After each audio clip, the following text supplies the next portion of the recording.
Good afternoon, citizens of the Republic of Trinidad and Tobago.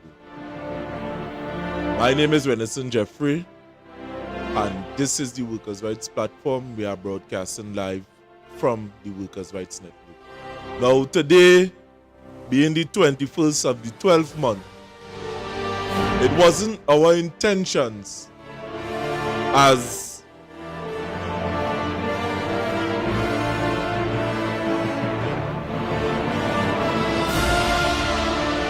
it wasn't our intentions as to come here today.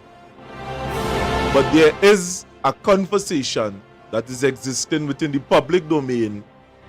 And, we just find time to talk about a lot of things that is taking place within our country. And today, I would have, and the team here, would have find that this conversation is very critical today, that we must have this conversation today.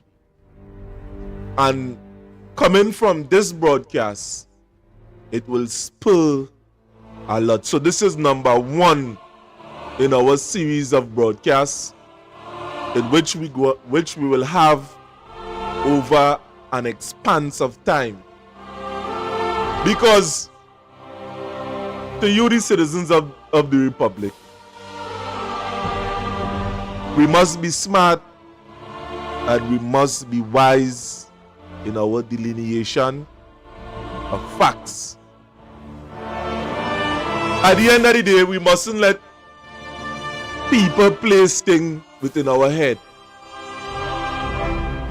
And just to give credence to the statement that I am making, everyone from in my area would have known me from in the library area, and the know of my affiliations with the PNM. And seeing that I would have grown up and come from a party, from that particular party, and many of you would have asked the question, why change, a matter of fact? Why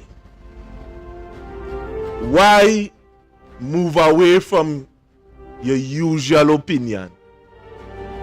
And I'm saying this as an editorial to the discussion that we are going to have in just a few minutes.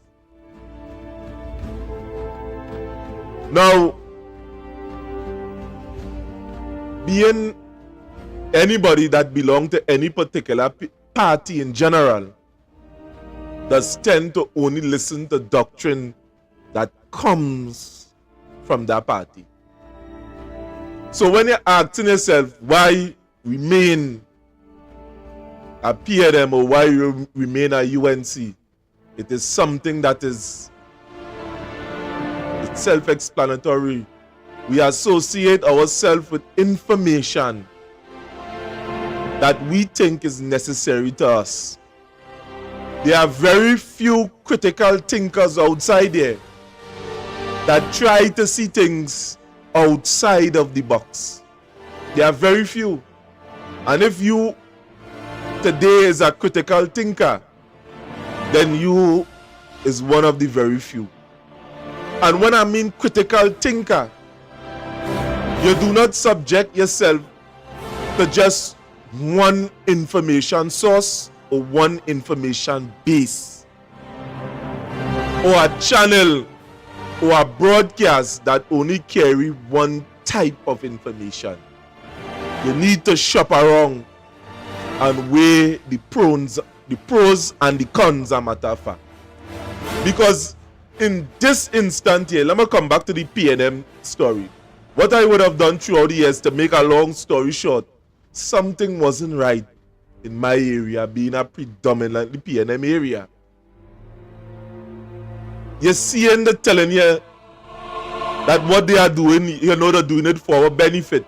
But only a few people is really benefiting. Only a few people have the privilege that they're telling you on platforms. Only a few people have that privilege. And the thing about it is this.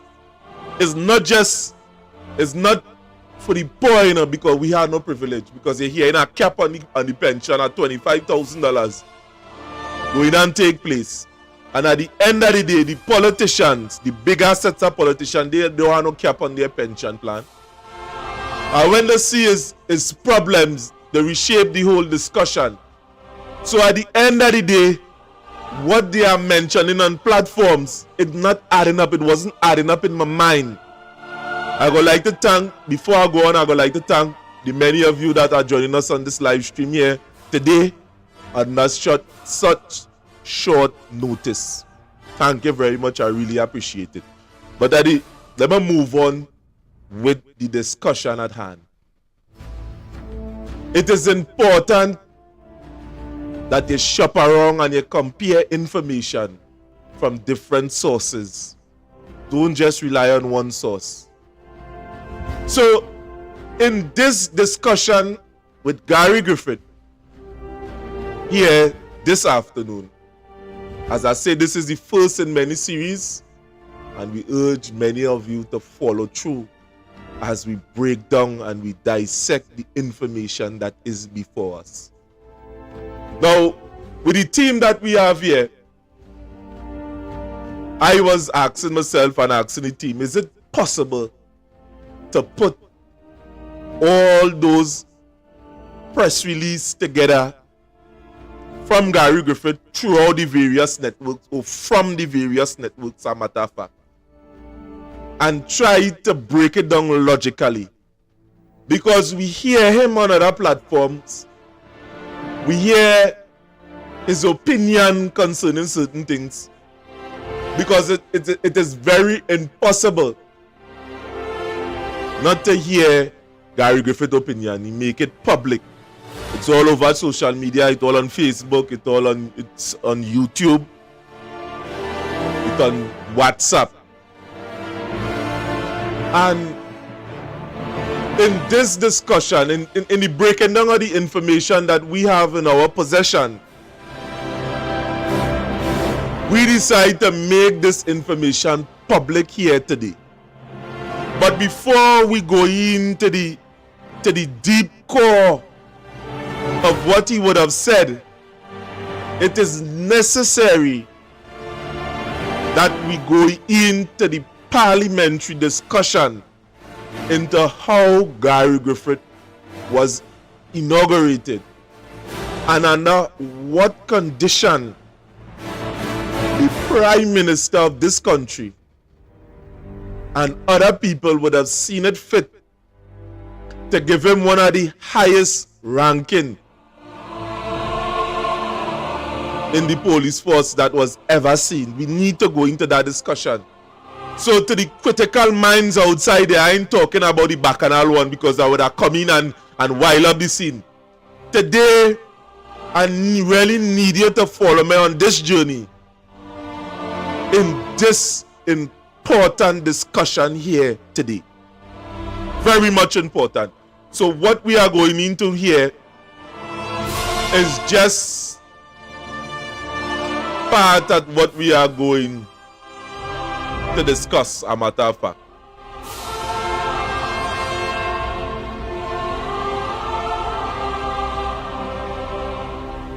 Right, not that one. Not that. Right, so this is part of the discussion here. As I tell you, this is not going to be a short live here today. Sit down, break it down, send it to whoever you need to send it to today. We are going into this story.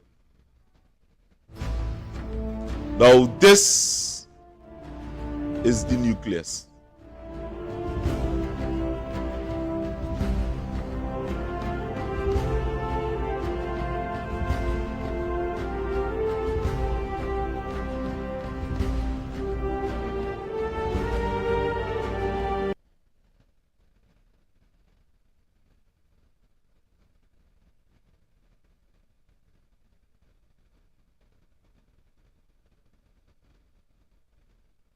I will not go into the report that's in front of us on the state of the police service. But permit me 1 minute to indicate, Madam Speaker, that in the same way we started the process early in our tenure to start to get a commissioner of police appointed, we did something else.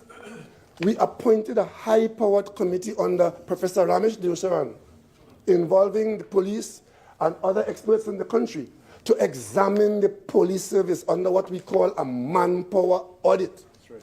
Madam Speaker, I don't know how many members of this House read that manpower audit, a very substantial document in 2 volumes.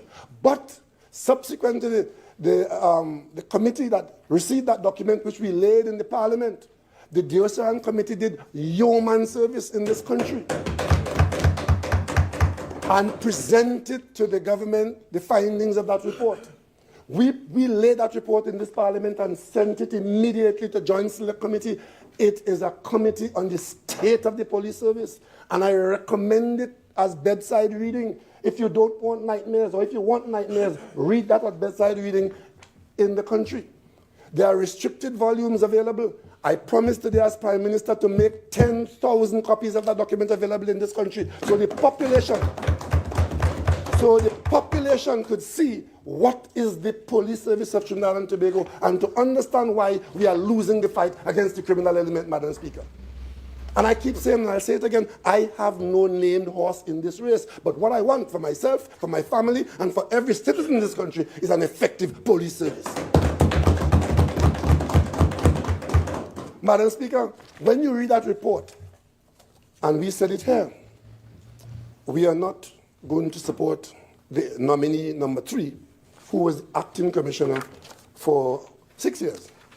Is it 6 years? Yeah. Yes. Worse than I thought. 2012 to 18. 2012 to 2018. Because in this case, we are looking at a nominee whose performance and the record of the organization under his 6-year tenure is not one that will change. Again, that's the government's view. And what I said on behalf of the government was that make that nomination, confirm it, and the day after you confirm it is business as usual. Madam Speaker, I could have said that that was unacceptable because I have read the report that's before us now that's going to come for debate early in the next term. Early in the next term, we're going to debate that report that has been laid here by the Joint Select Committee on the state of the police service.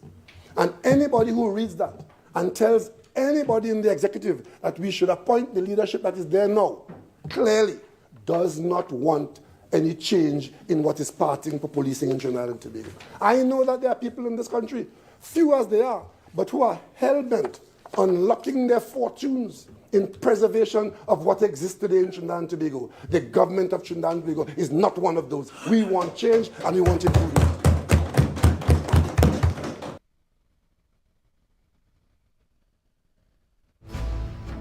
Well, that was the precedence as to why Gary Griffith was elected. That there was the most salient factor. There was corruption within the police service, and he was brought into the police service as part of an exercise as to clear the corruption that is taking place inside of there and to bring the police service to a particular standard. Because around that time, people was hearing too much of extrajudicial killings and police corruption that is taking place there. And as a fact, Ian Allen would have said it on many of the networks, on his network, a matter of fact. You see, the reason why, and I go apologize to you guys, the reason why we was late is that we was looking for a specific video within our archive, because we have a lot. That is why this program here will expand throughout many series. So the initial phases, Gary Griffith was brought into the police service on the factor that there were nobody suitable from inside it. That was what was coming from the mouth of our Prime Minister, Dr. Keith Christopher Rowley, and his entire cabinet.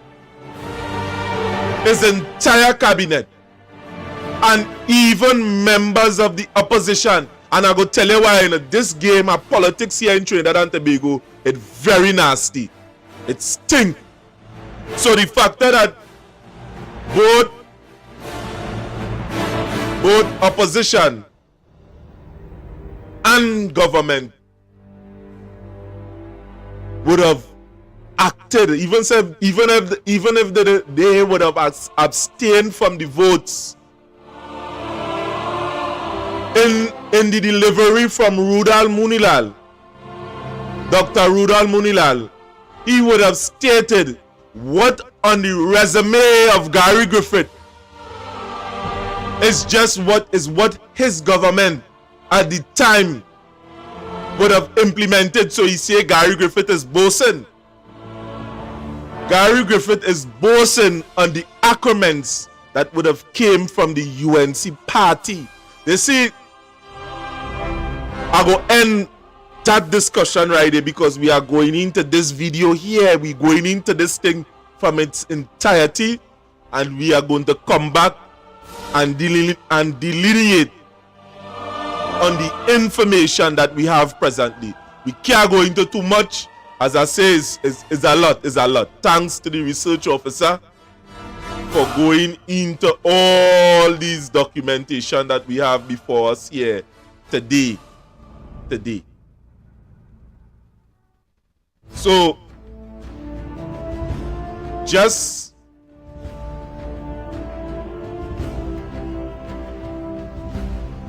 to talk about the corruption, just for you to see, a matter of fact, just for you to understand what we are talking about, the corruption in the police around that time were evident. These things are facts. Sometimes you have to wonder if this thing is still going on, and with the confession of some of the officers that are working in the force, they are saying today these things are still prevalent within the police force of Trinidad and Tobago. Our police force. Yes, our police force. So, to those who don't have the time to go through various posts and break down certain things analytically, let me show you what we are speaking about. You know what somebody told me today? You know why nothing can go good in this place with the police and them? Let me tell you something. You see that guy called Stephen Williams, the former commissioner? You have a photograph of him? Stephen Williams. I can tell anybody. A lot of you had your views about Stephen Williams, but I can tell you this today. And it took me years to tell you this. You see Stephen Williams? Stephen Williams was really a good commissioner. And I will tell you why. Today. I started an investigation about some corrupt elements in the police service. Really corrupt. And drugs was being sold. I can't tell you the area in Trinidad, but couple police officers were managing it.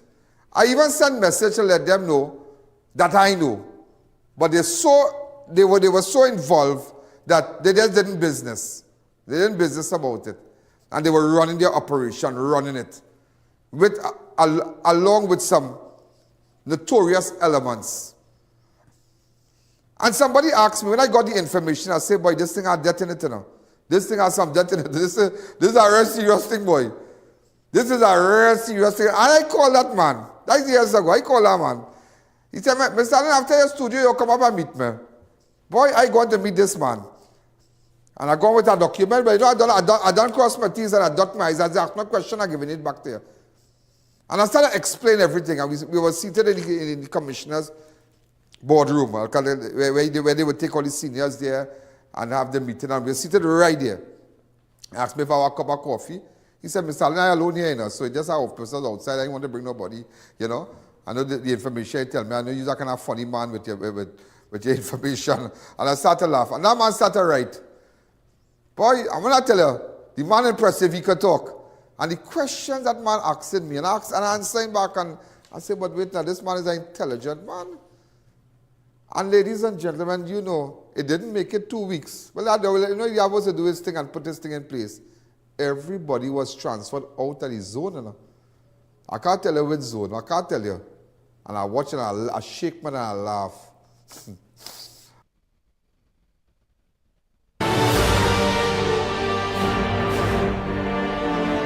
Now, to the many of you that are outside there listening, or you hear there was not arrested. There was not arrested. It is not a joke. Eh? There was not arrested. There was transferred out of the zone. And this is something that Ian Allen would have said on a public platform, on his network, without fear of any contradiction. So I could say that Ian Allen would have said so. So there are many people outside there that know of the arrant corruption that is taking place within the police force. There are many citizens would have lamented to the factor that certain police officers would have committed extrajudicial killings because certain members of the public would have hampered their corrupt operations. Whether it be drugs, whether it be kidnapping, as we would have now seen, or murder. And we could go even so far to say that there are allegations that exist that some of the killings that it have within the Port of Spain area, that police are doing it. I'm not saying all. As I say, I'm talking to intellectuals. I want to hear more today. I am not saying all. And even self, in the parliament of this country, a report was laid within the parliament talking about it. So you understand why there are many people within the police force, high up and low down, dislike the character and the different approach of policing that was introduced underneath the tenure of Gary Griffith. Understand what's taking place. So there, even if many of you talk about the man, there will always be a certain sets of people that will say, "Now we know what he's a man. We know where he come from," because the criminal enterprise in Trinidad and Tobago is a thriving business. And if you don't believe me, watch the type of drug blocks or the type of drug busts, for want of a better word. You mightn't see the blocks, but you might see the different busts to the tune of millions of dollars. So imagine a man would have entered an organization and trample on a $1 million enterprise. Some of these parties are funded. Not some, but the parties and them, you feel they are alien to this. They know some of the times that these men may have started up with these businesses and them that come from drug money, and then they would have come legitimate over a series of processes. Yeah. So when Gary Griffith would have entered the force, and the long list of things that would have taken place after, there was mixed views, but a large portion of the population would have rallied behind Gary Griffith for his no-nonsense approach in terms of crime fighting in Trinidad. I and all did vex, because I would have said that, he makes certain statement when he make the one shot, one kill thing.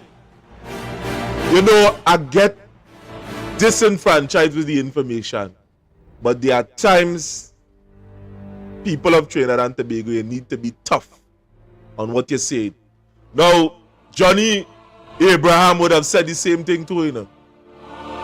Johnny Abraham would have said the same thing too. Again, even back then, the corruption of the police force would have been known to a lot of people throughout Trinidad and Tobago, but many of them didn't say anything about it. Now, in more recent times in Trinidad, there were people that, speak out concerning the same factor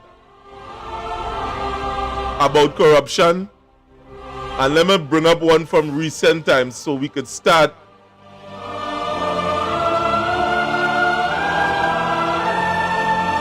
Let me bring up one from recent times so we could start to go into this lengthy discussion that we are about to have today concerning Gary Griffith.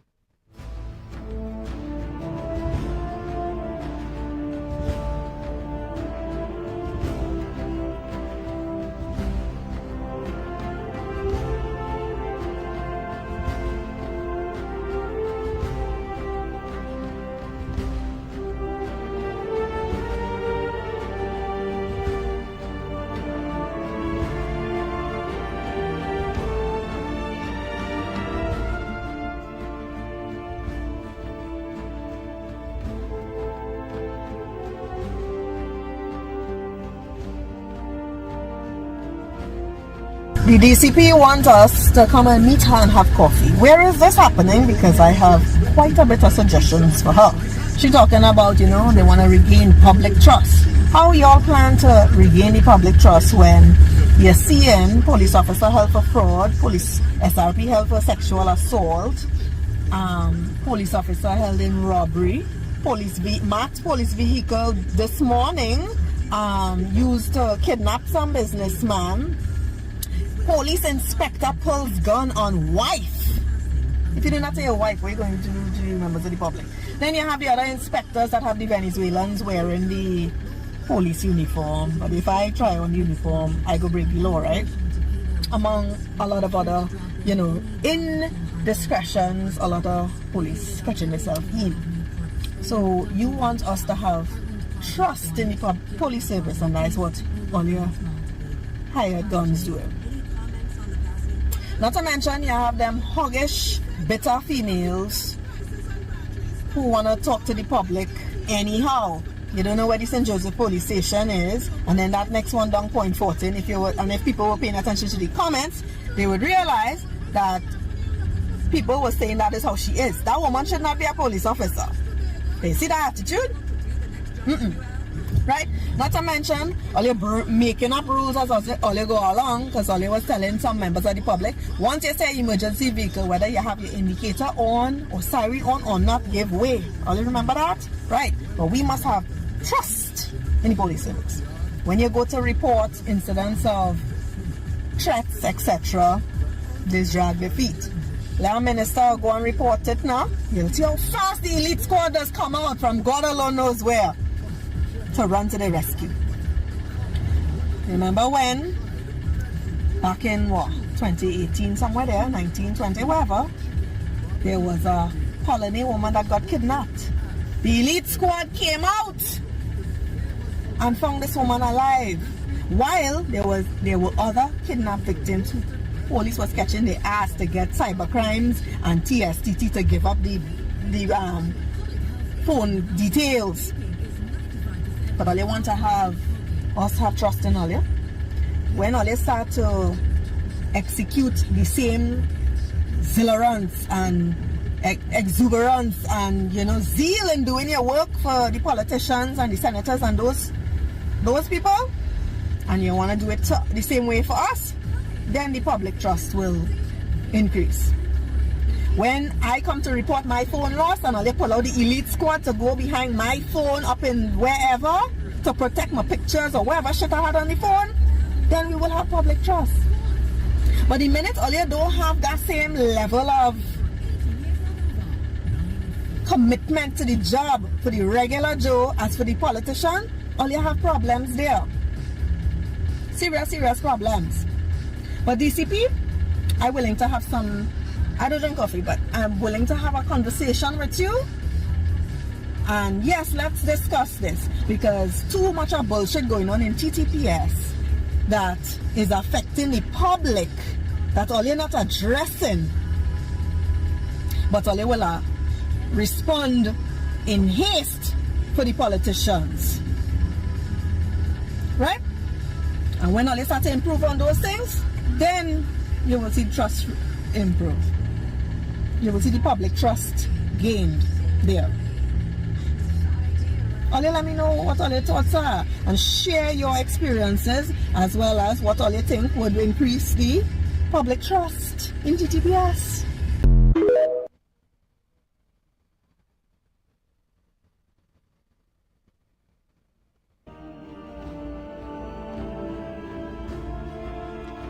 Thank God,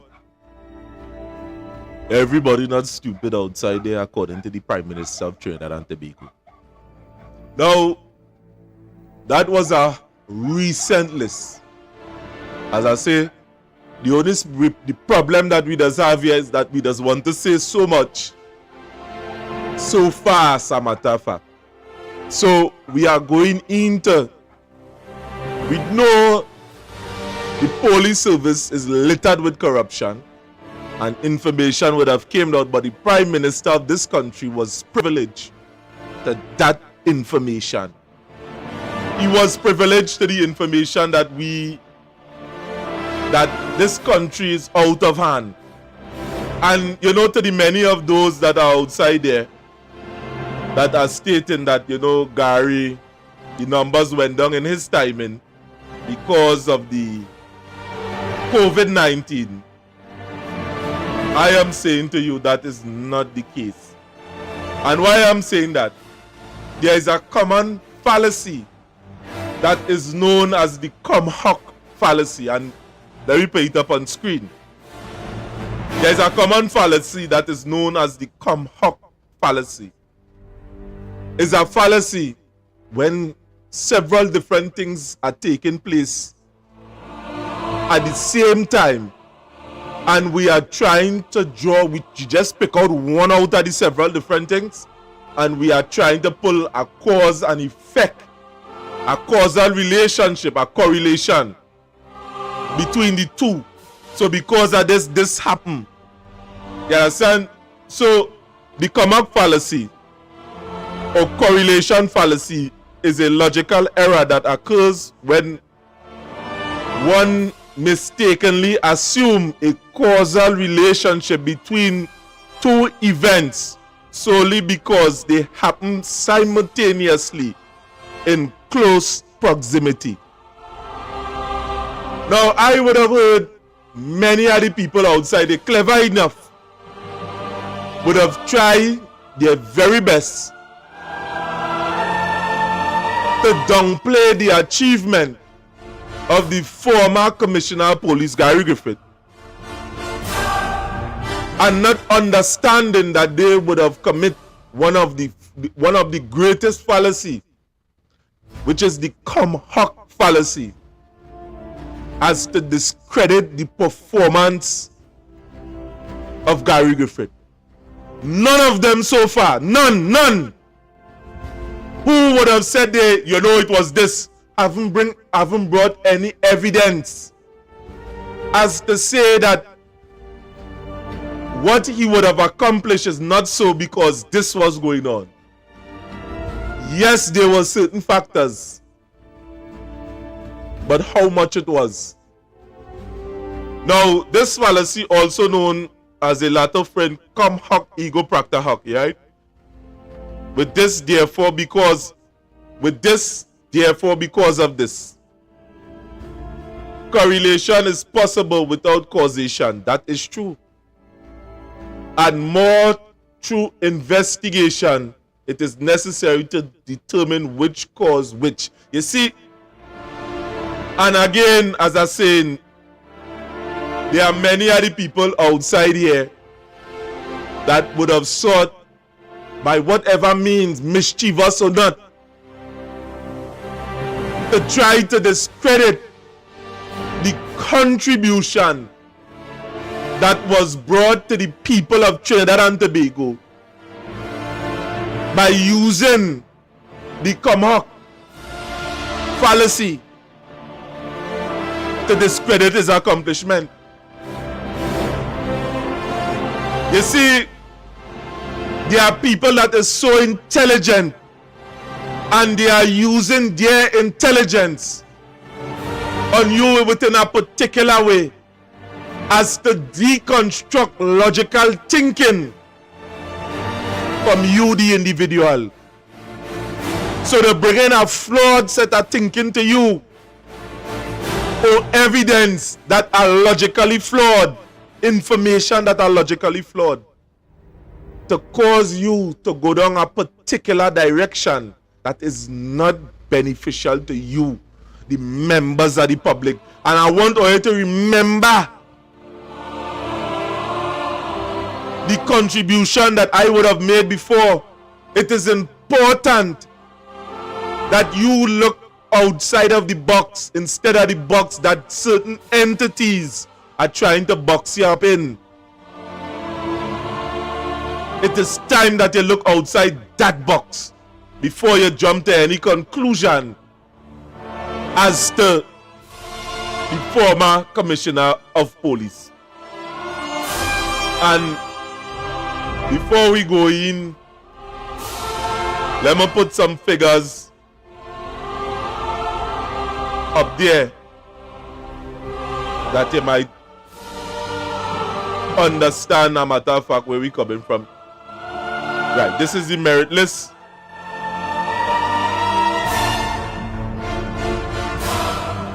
Something that you cannot escape, the merit list. And we will bring truth to fact concerning the breach of the Constitution. Now that is the merit list. And if the merit list was something in law in which supposed to pass from one person to the next,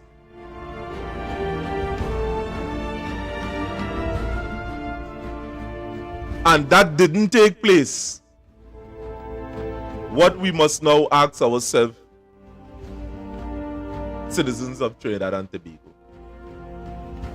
what we must now ask ourselves. So when the merit list and the whole story did come out, when we would have said this on this platform here, that there was a breach in the Constitution of Trinidad and Tobago, and we are holding and we are telling you that the government is the culprit of breaching the very Constitution that was put in place to protect us and to keep our rights within check, individual rights, to keep that in check and to let the government know their boundaries as to how they deal with citizens. This is what we was talking about. So we are going into the discussion. Buckle up. It might be a long ride. Not might be, it will be a long ride. And we need to pay attention to what is taking place before we jump to any conclusion and we decide to take on a narrative that is not our own and is based on misinformation and logical flaws. So to say in the least, let us go into this very, very important discussion here today. Madam Speaker. Are we going to this very important discussion here?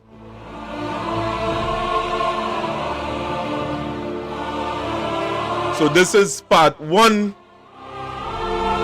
This is part one. Madam Speaker, I will not go into the report that's in front of us on the state of the police service, but permit me 1 minute to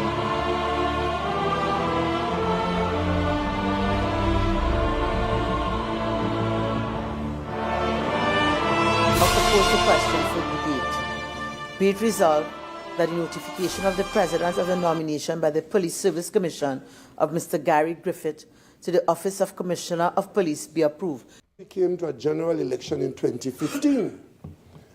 The non-appointment of a commissioner of police to the post of commissioner of police became a campaign issue because the government of the day had not seen it fit to get the process of the appointment, a process that was albeit convoluted and by then was deemed to be unacceptable.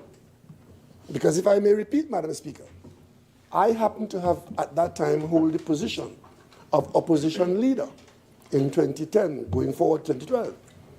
And on many occasions in this House and outside, I took issue with this process, saying to the government, bring an amendment to the Parliament to abolish this process and to replace it with something else, and you will have our support. Madam Speaker, we never had the opportunity to support a replacement process because none was ever brought. So by the time we got to the general election, we took it to the public and got a mandate to appoint a commissioner of police. This government today has a mandate to appoint a commissioner of police because we are saying, unlike our colleagues of the past, that it is unacceptable to not have a substantive commissioner of police in post. And to have a series of acting appointments is not the best way to run the police service. And I would not here go into any details or going at all into the matter of the consequences of not having a substantive appointee, was to determine through the executive of the country who is responsible to initiate the process, because a process had to be initiated where you ended up hiring a firm of a certain quality identified in a particular way and give to the firm the responsibility to evaluate all the aspirants, the applicants for the position of commissioner and deputy commissioner.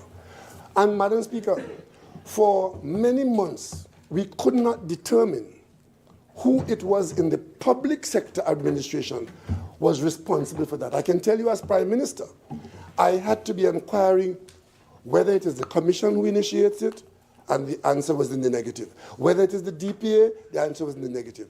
Who is responsible? And then we determined, Madam Speaker, we came to a conclusion that apparently there was no office of state that was clearly identified or who had assumed the responsibility that since a vacancy existed for commissioner of police, that there should be a responsibility on the part of a particular office to initiate a process so that a commissioner could be appointed. And that was never tested because the previous government, since 2012 into the period of 2015-2016, we had not initiated the process.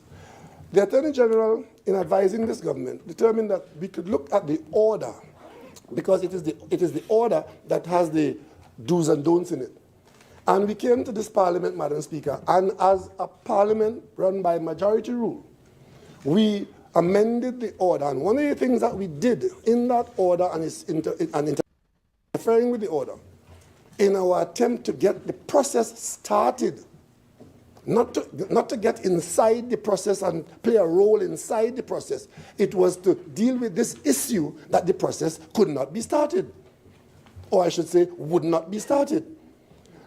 In the amendments we made, we identified the Minister of National Security as the officer of state who will, whenever there's an appointment, a vacancy, that the Minister of National Security will call on the Service Commission to start the process, good, bad, or indifferent process, but start it so that we can move towards appointing a commissioner of police. And we passed that in this House, we passed it into law, and we thought that we were now starting the process for the first time between 2012 and 2018, or 2017, I think it was, 2017, December 2015, yes. Because the bottom line is, until we did what I just said, there was no attempt in Trinidad and Tobago to appoint a commissioner of police. So the commission went out. Right, so you would have seen that it had a process that was going in first So pay attention. There is a process.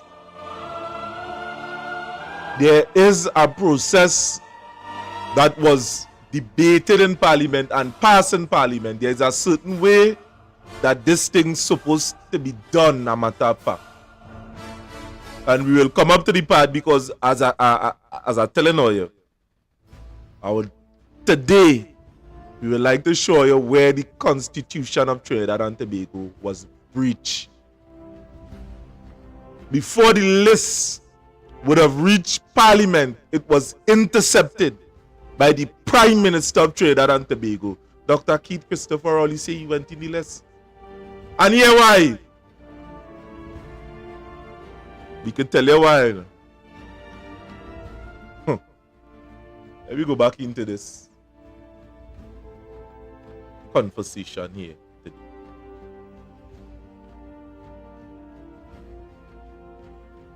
Got a firm, got applications for commissioner and for deputy commissioner, as the law spelled out the two categories. And Madam Speaker, the law also said, as I said before, when we did the other nominations that came here, the law spells out the only way a commission could be appointed is through what is spelled out in that act. And it says that the commission, having received the work of the firm, the commission will make a merit list, and that merit list, from the merit list, the person at the top of the merit list, the commission will make that available to the president. The president will make it available to the parliament, and we in this house will determine whether we go along or we don't go along.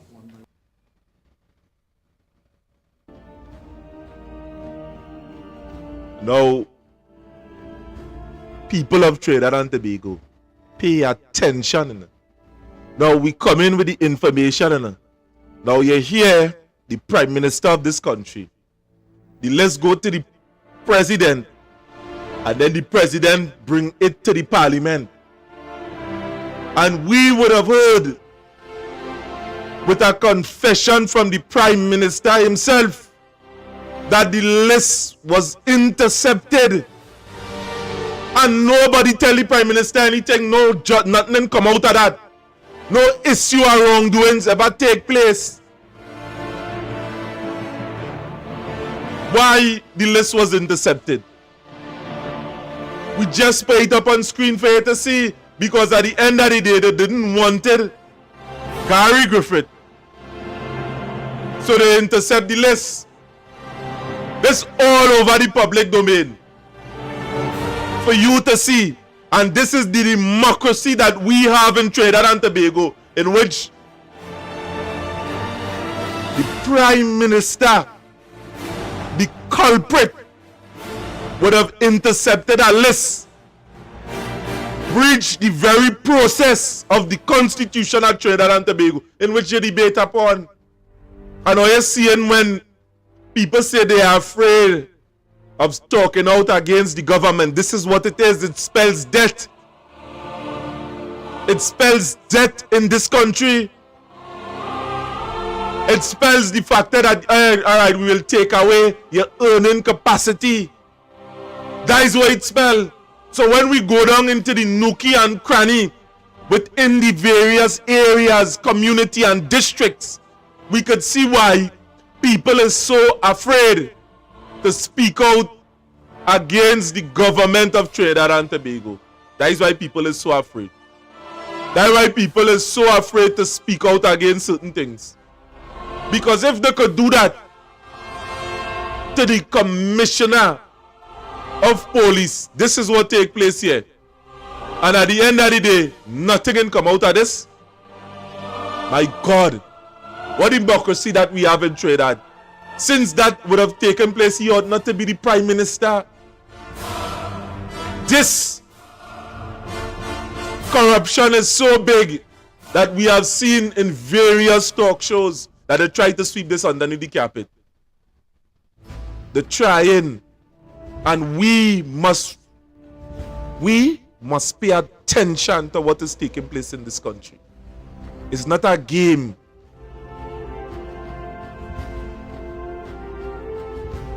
the government is going to take $1 million enterprise and sell it as scrap iron.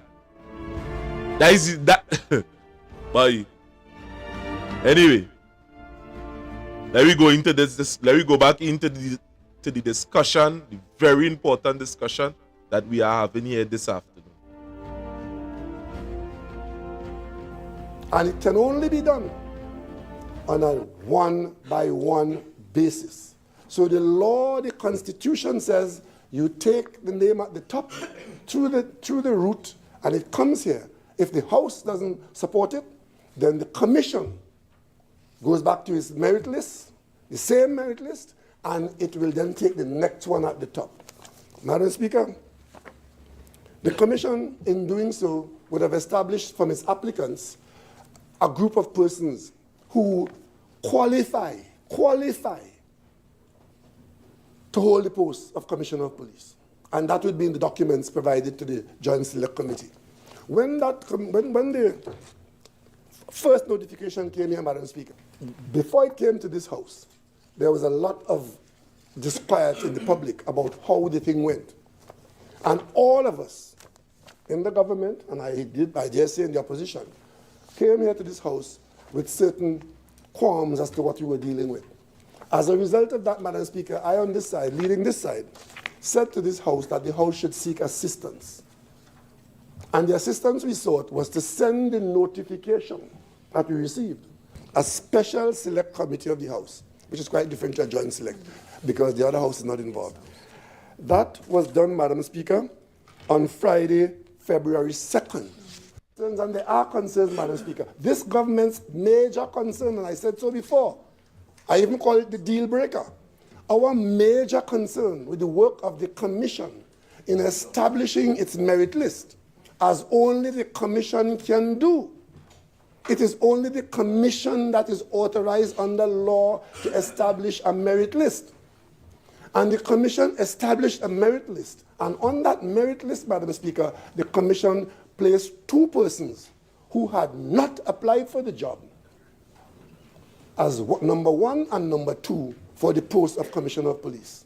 We discovered that, Madam Speaker, without question by the work of the Hines Committee, that select committee. But in any case, we will confine ourselves on this side to the nominees who applied for the job. And so the next part that comes in, nominees who apply for the job who are on the merit list. Because there's no other list. The law says, Madam Speaker, that it is only the merit list you can use. And Madam Speaker, when we sent this matter back to the Commission, it was the leader of the opposition who asked, what was the purpose of the debate? What is the government's position? And I intervened then, Madam Speaker, and clarified it. I said the government's position is that we are sending this back to the Commission for its review. That's on Hansard. Yes. Commission, as the Commission told the House and told us in the country, is that they cannot deviate from the merit list that is established, because without the merit list, there is no process by which the government or the Parliament could proceed to appoint a Commissioner of Police. So whatever we thought before, constitutionally, it is the merit list, and we would be crazy, Madam Speaker, to be told that, and then stand on ceremony and say, well, I did say that I didn't like it, and I did say I had concerns about it, and I'm going to do something else. And I said in this House, we will do nothing in this process that will allow the government's actions at the end of the day to face challenge in the court that will succeed against the government's action. And I maintain that position today, Madam Speaker.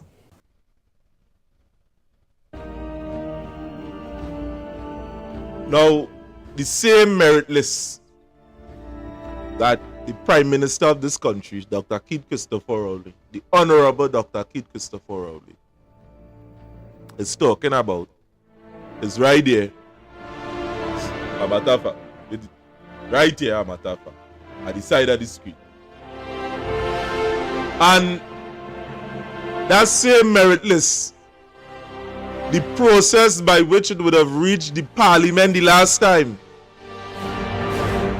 After this process was done, yes, Gary Griffith would have think, when it was up for a second time, the Prime Minister would have intercepted the merit list, breached the very laws that was put into place to protect the democracy of the process. And we must ask ourselves the question, why such a thing would have taken place? Why? And nothing came out of it. And we have an entire government that is supporting the actions of the Prime Minister. This so big that the whole PNM administration should have remitted office, or they back then they should have voted our next Prime Minister. This man's supposed to be fired.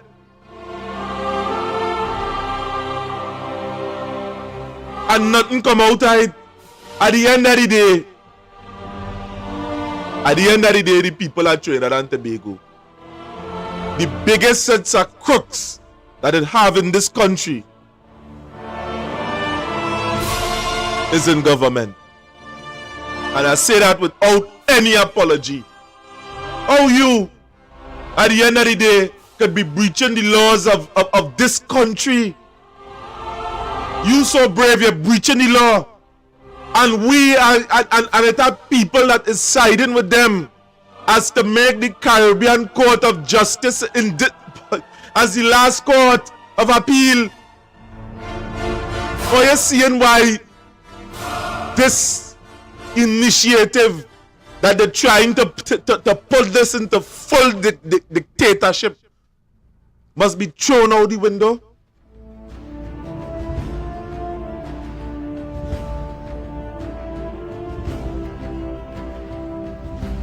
My God. My God. Let me go on. Report that's in front of us on the state of the police service. But permit me 1 minute to indicate, Madam Speaker, that in the same way we started the process early in our tenure to start to get a commissioner of police appointed, we did something else. We appointed a high-powered committee under Professor Ramesh Deusaran, involving the police and other experts in the country, to examine the police service under what we call a manpower audit. That's right. Madam Speaker, I don't know how many members of this House read that manpower audit, a very substantial document in 2 volumes.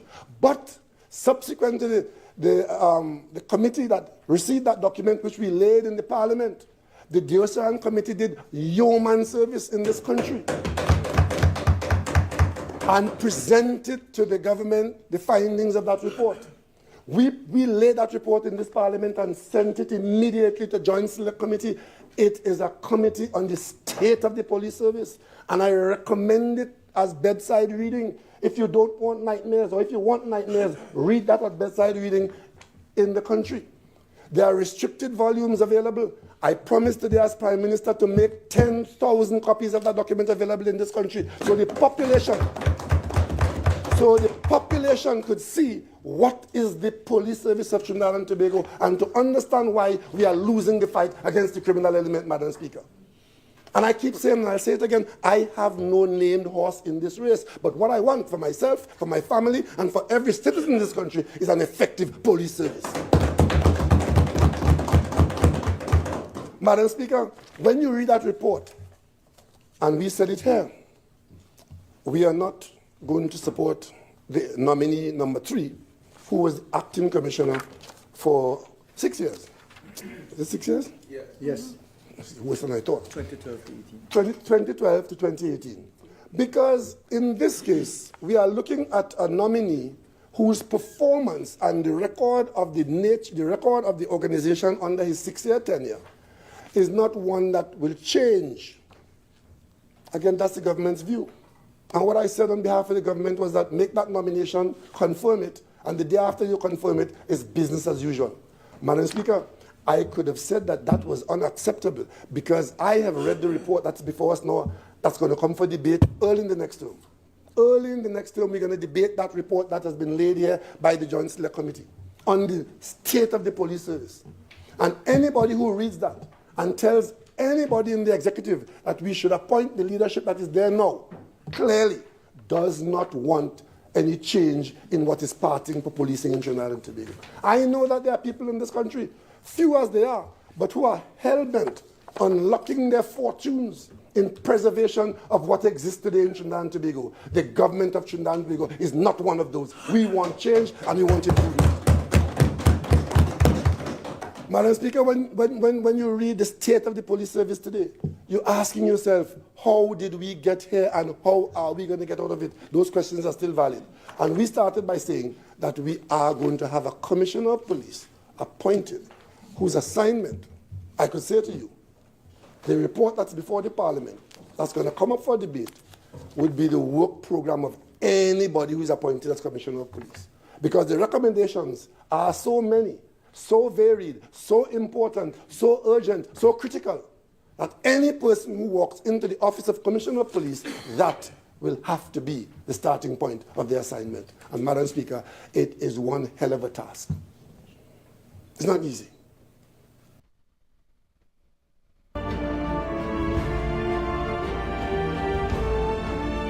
So the government, as I said, know back then the state of the police force. And they know the type of corruption that exists within the police force. And to the many intellectuals that are outside there, is that we must pay attention to that. So the police force that have been unleashed onto the general public, that today that you are seeing police involved in kidnapping and even murder.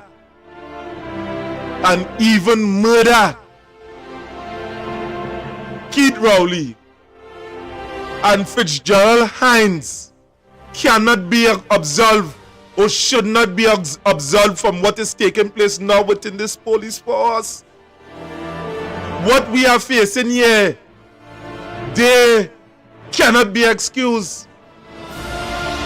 So when many of the people outside there are saying, hey, they're men and them, Fitzgerald and Keith and the government are responsible for the high crime in Trinidad and Tobago. We know why, because they would have given evidence to that. Because if you know what is taking place and what is being passed off as a police force in Trinidad and Tobago, and you bring somebody within the force to clean it up, and now your tongue change, and you unleash this present-day police force in Trinidad and Tobago that we have here, not excusing the hard-working ones that it have in it, but the plethora of corrupt ones. So at the end of the day, the citizenry of Trinidad and Tobago, we are sitting ducks. This home invasion thing didn't now start. This was here all the time. They come in, they kick down your door. And then when you're done, you had to pay for that. You had to pay for that because the process so stringent. When they kick down your door, it's a series of processes that will take place before anything. Amanda just change the lock. We know we have an out-hand police force because the many people on the ground would have felt it. And from the information that we are seeing here, that Keith Rowley know about these things. He know. He say if you want nightmares, read the document. So again, this is just the hard date. At that time, the former Commissioner of Police, Gary Griffith, was brought into the force to uplift the service and to deal with the corruption that is taking place inside of there, and at the same time keep the citizens safe and keep it running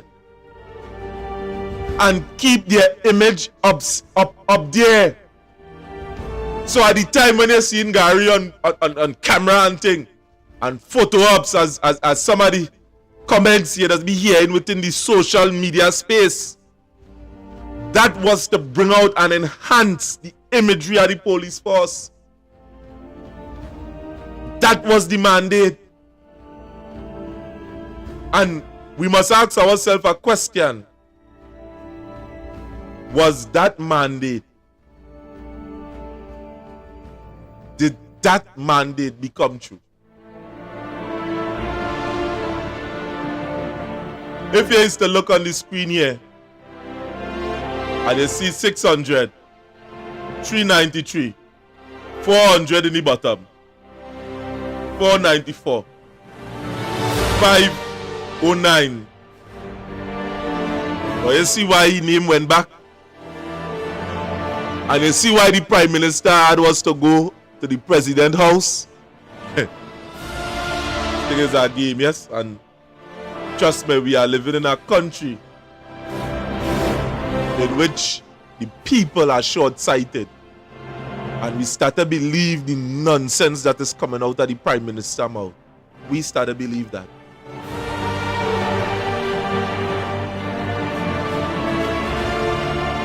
Anyway, going back into the video.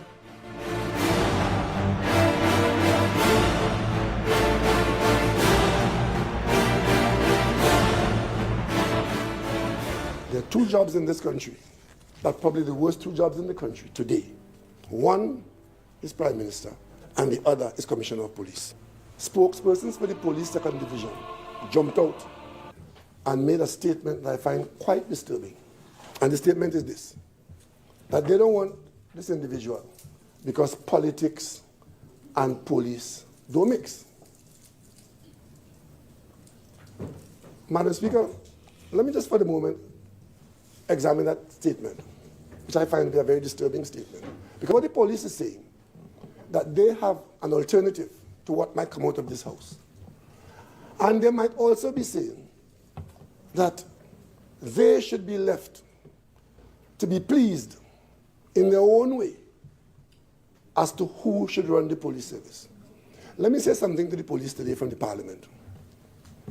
Whenever there's a question mark in this country about safety and security, the person who is asked about it is the Prime Minister of Trinidad and Tobago.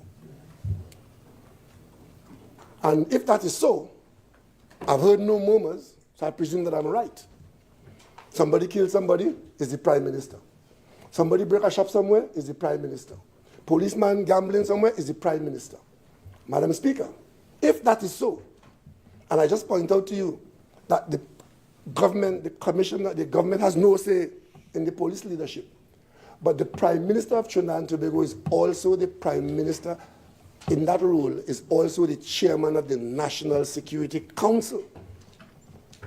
And that National Security Council is a repository of information that is not made available to the public at large. And I want to remind the public that there is a National Security Council in this country, like in most serious countries. And in that body, there's information that is not available. And I should say sometimes ought not to be available to the public at large. For better or for worse, I think.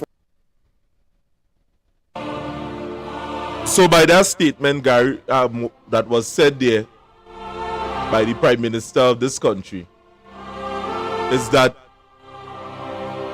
he take responsibility. So he make it his business to see this bill through.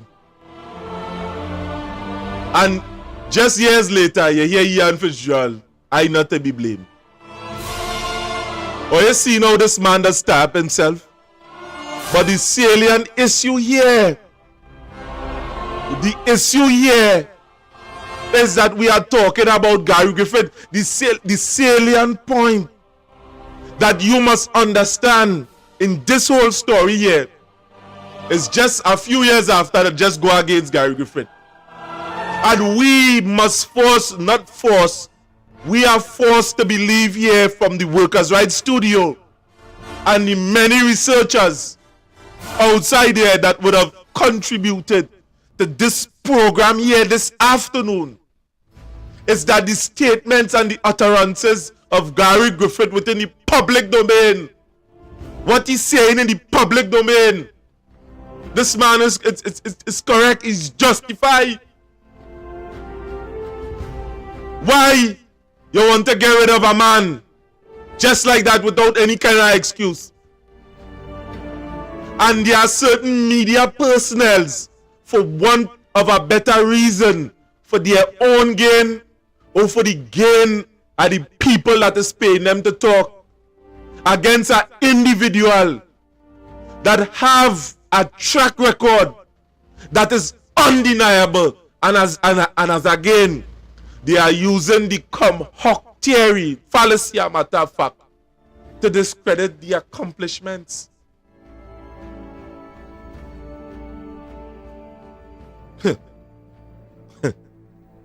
This year is a serious political game, you know? Because if this thing would have happened to any one of you, you have naturally seen that the Prime Minister of this country would have interfered with the process that is enshrined within our Constitution, and nothing can come out of this.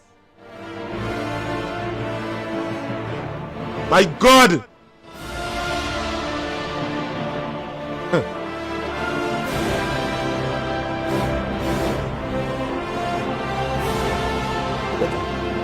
Madam Speaker, the police spokespersons have taken this position that they, and I will interpret it this way, they will not support a nominee if it's made today in this way.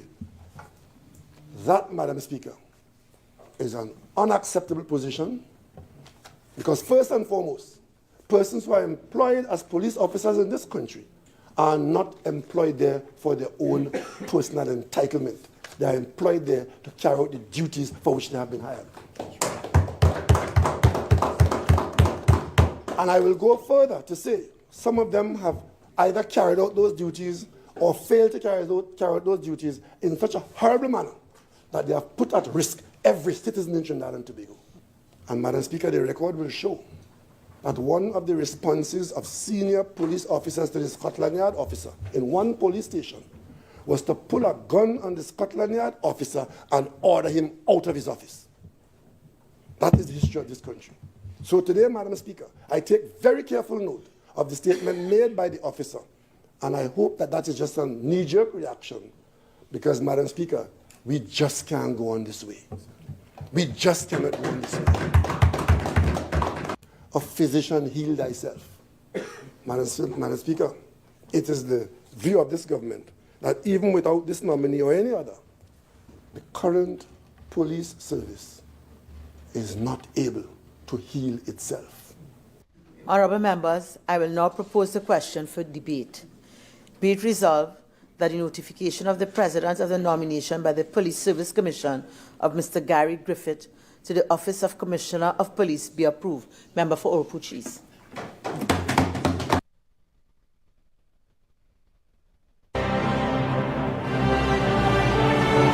Now, all of this is our police force in Trinidad, you know?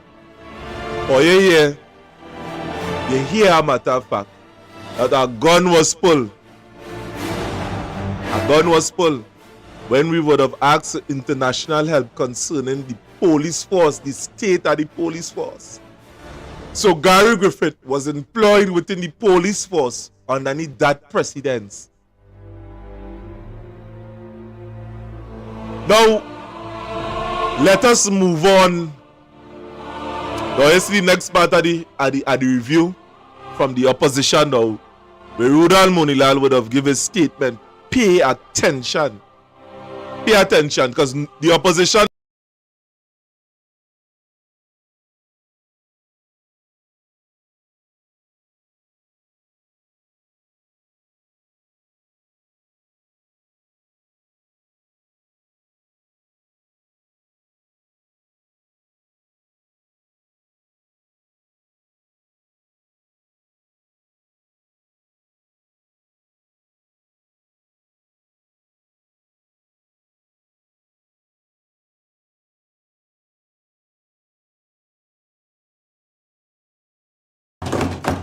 Thank you. Thank you very much, Madam Speaker, for the opportunity to join this debate on this extremely critical juncture in our history. This is probably the first time in life I've ever heard in all these years that Diego Martin West could not use all of his time. Madam Speaker, when you look at the CV of the candidate, and I've read it, I don't want to quote because my time also would be limited. It's very instructive that this candidate quite properly puts as his major achievement all the achievements under the member for Siparia, Kamla Prasad Bissett.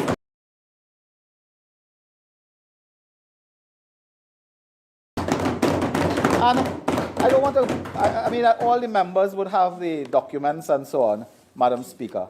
But the candidate lists all the achievements of the People's Partnership. When I look at the CV, this is a manifesto document for the partnership and the UNC. Madam Speaker, set up the National Operations Center, built 9 police stations. Huh?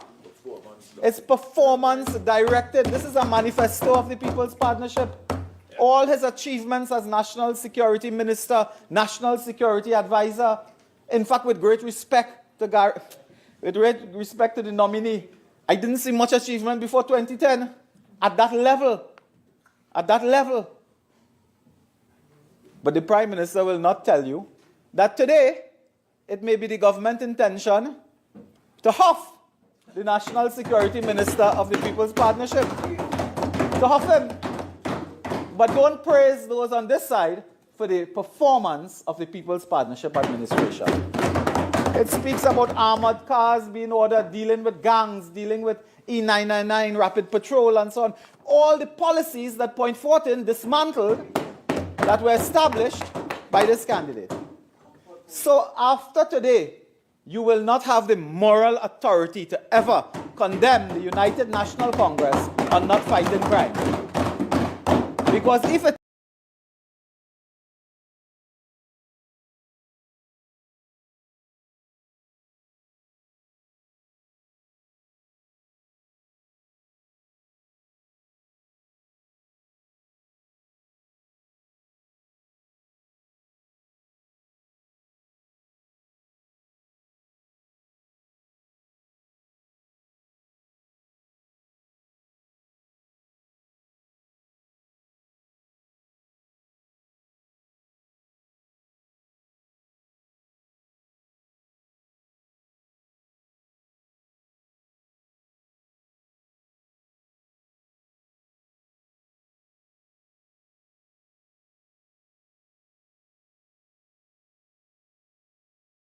is that your pick is a People's Partnership Minister, National Security Advisor, for almost 5 continuous years, you cannot now accuse us of not dealing with crime. Correct. But you see, Madam Speaker, the matter don't end there. This candidate is on public record as condemning acts of this government as well. The member for what is it? He's always moved. Policy North, St. Anne's West. Made some comment about facial recognition. Mr. Griffith responded promptly to tell him effectively that he was not speaking the truth. And that is commissioner for you. To tell him that he's not speaking the truth. And the former administration had no facial recognition, CCTV, and so on. That he was being untruthful. The candidate issued a press release and reminded us of the failures of this administration as it relates to the United Nations Resolution 2178, as it relates to the National Operations Center, as it relates to the international work. So, Madam Speaker, the candidate has been an outspoken critic of this government, and that's very clear. A judge in the High Court saying that the order was flawed. And there's a fundamental issue here at the root. At the root of this issue is that when the law was changed, it was changed to remove political influence in the appointment of the Commissioner of Police. That's the purpose of that. Did say that the motion is in my name. I beg your indulgence, Madam Speaker, to raise a motion standing in my name as Member of Parliament for Diego Martin West. And then The resolution said, be it resolved that the notification of the president of the nomination by the Police Service Commission of Mr. Gary Griffith to the Office of Commissioner of Police be approved. Madam Speaker, that is what I said to the House. And however I comment on it or around it, does not change that. Because that is the law and the Constitution will have nothing else. All the shenanigans and all the carryings on of my friend from Oropuch East does not change that resolution. So to get up here and say he wants to know what my position is before he can determine whether in fact the government has a position. I've said from this place on many occasions, Madam Speaker, that the government is clear as to what its position is, and it's a bit, of self-praise for those on the other side to be forever assuming that the government doesn't know what it's doing, and they know what the government is doing and doing wrong, and therefore it's a problem. And now he comes here and say, to use the analogy of golf, is a dog leg, and the Prime Minister is the only one who knows where the flag is. Well, I always know where the flag is once I get on the tee box. So, Madam Speaker, he is admitting that the government always knew what the flag is. The government always knew what the flag is because the government knew that the flag is by where the law said the government is supposed to be. That what we should have done, the government should have come here and said to the opposition that the government wants X or Y and let us find a way to end up with X or Y. Madam Speaker, that is precisely what would have got the government into trouble. Because if we had come here ignoring what the law spells out for us to do and seek to make any arrangement with this opposition, we would have been acting in a great danger and possibly illegally. And I explained this before. This government is not prepared to hug up any porcupine. We had an issue with, we rectified it by saying that we are not going to accept any such person. Correct. And since the merit list contains such persons, then they are null and void and of no effect to the extent that they didn't apply for the job on that list. And as far as you're concerned, case closed. And I want to say something else to Madam Speaker, to my colleagues on the other side, about the process now being used to select Griffith if he's selected. We are suddenly now using the process. It is the same process we use to negative the first one. It is the same process we use to negative the second one. It's the same process we use to negative the third one. So there's no question of us invoking the process now when in fact the process was used the way it was meant to use to negative. And if they had 100 nominees and the government wanted the 100th one, the only way we could have dealt with it was to negative all 99 one by one. It's a non-argument. Now, you're seeing how Dr. Keith Christopher Rowley is talking about the process. And we are seeing years after that this man breaking the law left, right, and center. You see what we have been talking about with Rudal Munda, they agree. Because what he would have said in a nutshell, that what you work that he do, yes, he follow our mandate, that come from we, and you're trying to huff we police commissioner. People politics different in Trinidad, you know. It's real different. And the politics is used when it benefits us from those that high up. And you are constantly seeing that from the PNM government. And here is where the argument is going and take shape here now. Now, when Gary Griffith talk about structuring an alliance in which the different members of the alliance have a say within certain processes, that is what we must pay attention to. Not just one person say something and everybody else follow. We must remain true to facts. And we must give Jackie jacket. As we just say, we must give Jim boots, Jackie his jacket and his coat and his boots and everything. This thing must be structured. It can't be Vikey. Because anytime it is not held with certain amount of integrity and structure, it is going to fall apart. And that is facts. And to all the fanatics outside here that choosing a side regardless the way it take you, how much people dead, the government could be unstable. Any one of you that is choosing a side without putting some form of structure towards it, our work will be in vain. Our fight will be in vain. Because in every single thing under the sun have a structure. Whether we like it or not, it have principles. It have principles to our existence. It have principles to everything that exists underneath the sun.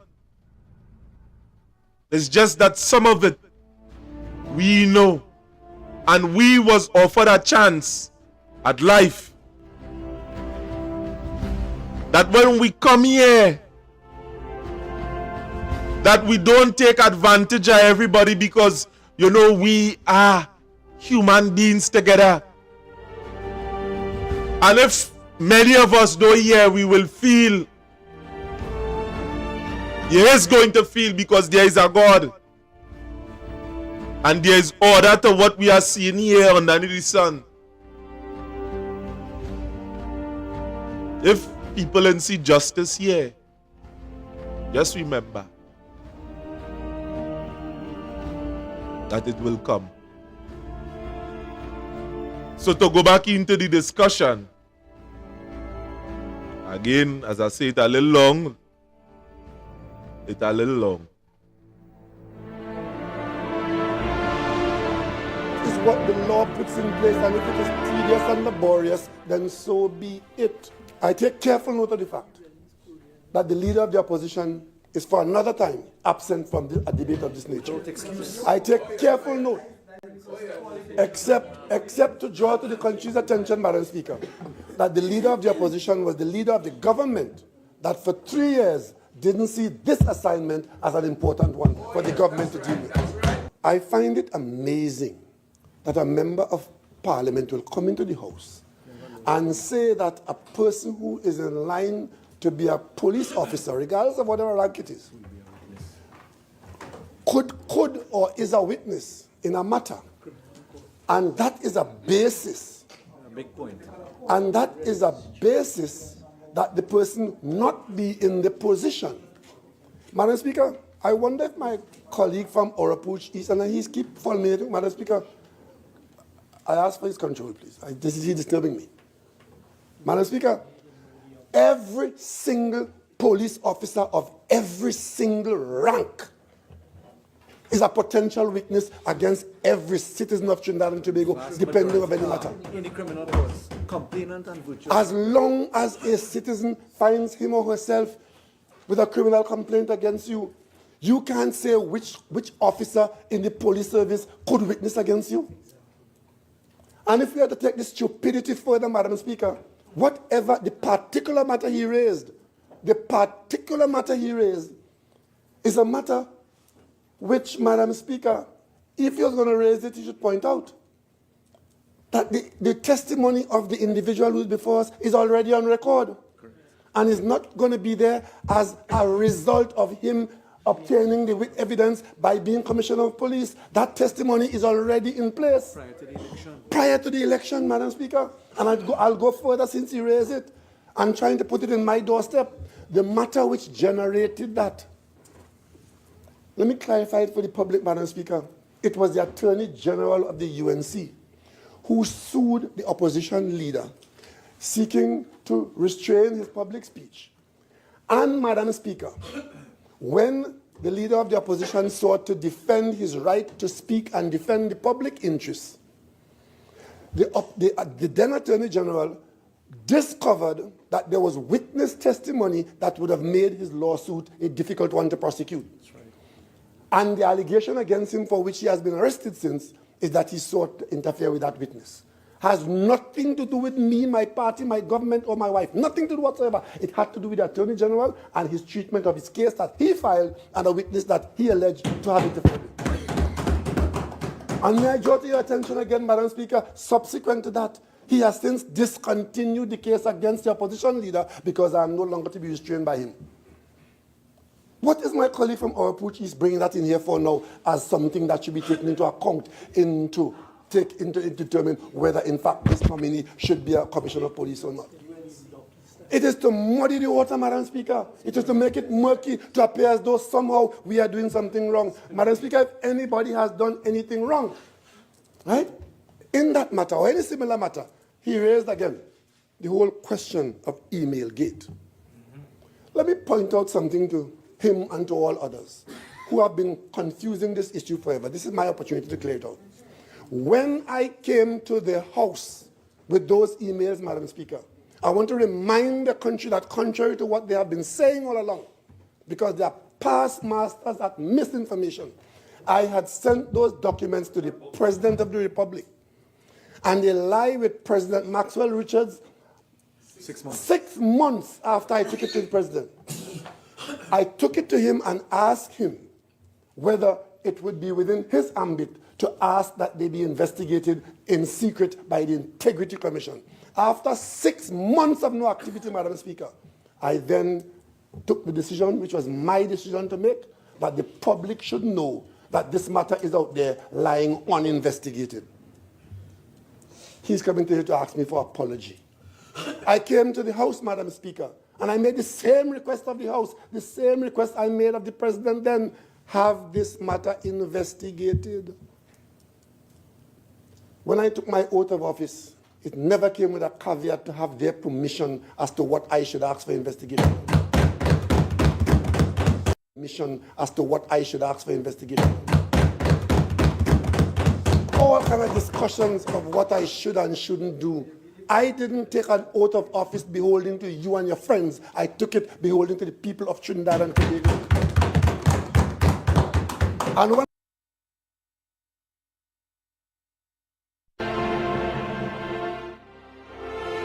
boy, So when you breached the Constitution at Trinidad and Tobago and intercepted the list, Rowley, did you know that there was an oath? The Constitution is an agreement to the citizens of Trinidad and Tobago. Didn't you know it was an oath? Had we seen nothing came out of it? Now, in reading some of the comments, listen, I customarily doesn't open the lines because for some strange reason.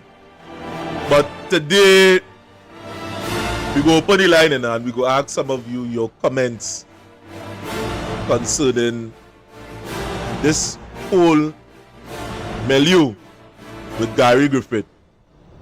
And it's important that we take this thing in steps, and you, the population, understanding how Gary Griffith come into this. The agreements that he have that even the opposition, they cannot deny. And if they deny it, well, the whole thing will just be a lie. So, why it is that it have this effort to discredit the contribution of Gary Griffith? Why it had this effort? Why? And that is where we must reach to. Why it have this effort to discredit Gary Griffith? Why? And when we reach to that junction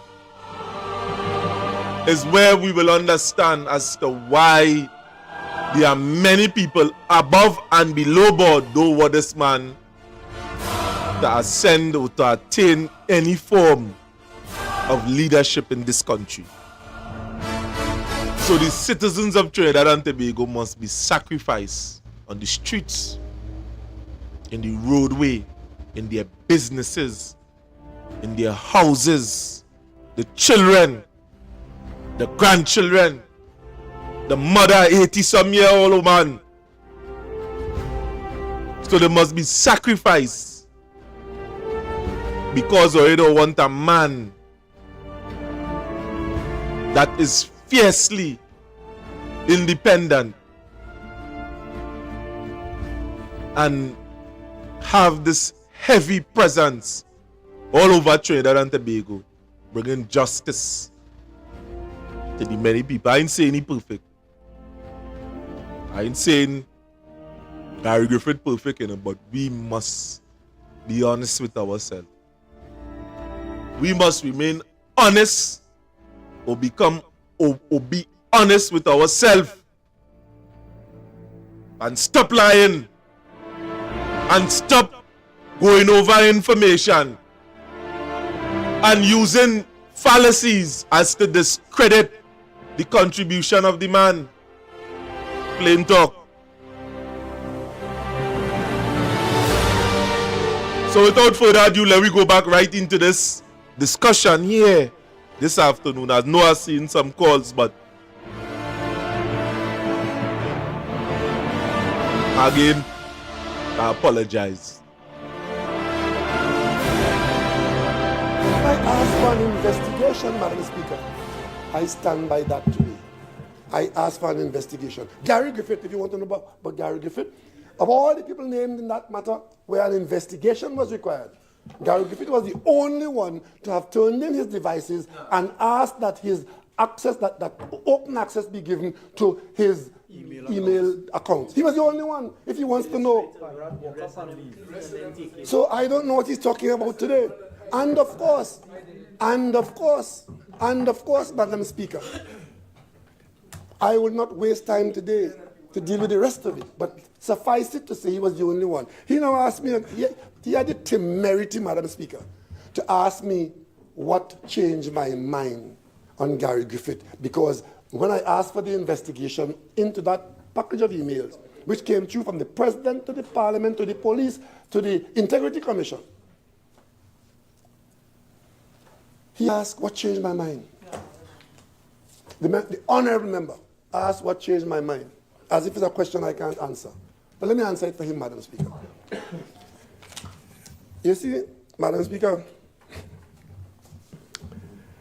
there are things that happen in life. There are things that happen in life that changes very many things. I don't have to justify to the member for Orapooch East what caused me to change my mind. But since he asked for a good reason, let me give that a good reason. Subsequent to this country was shown that the last government, very quietly, within the authority, opened a program called Life Sport. The rest of us in the Parliament didn't know about it. It was supposed to be either $6 or $8 million worth. It eventually turned out to be a $400 million criminal empire that was being funded by the state. It led to murder and mayhem, Madam Speaker. And it led to a level of criminality in the East-West corridor never seen before in the history of Trinidad and Tobago. Gary Griffith was a member of the cabinet in those days. And he was in the forefront of alerting the public and standing on what he believed in against a cabinet that was prepared to defend Anil Roberts and live sport in Trinidad and Tobago.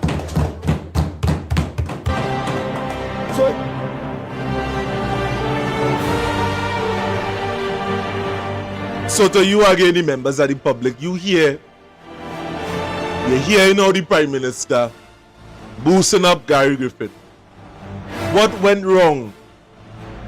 What went wrong? And, you know, deductively, I could say that when Gary Griffith was becoming a threat to the very Prime Minister of Trinidad and Tobago, they decided to do something about it. Deductively, from what we are seeing here in Trinidad and Tobago now, You hearing Keith Rowley would have said, I am not studying Gary Griffith. He said that.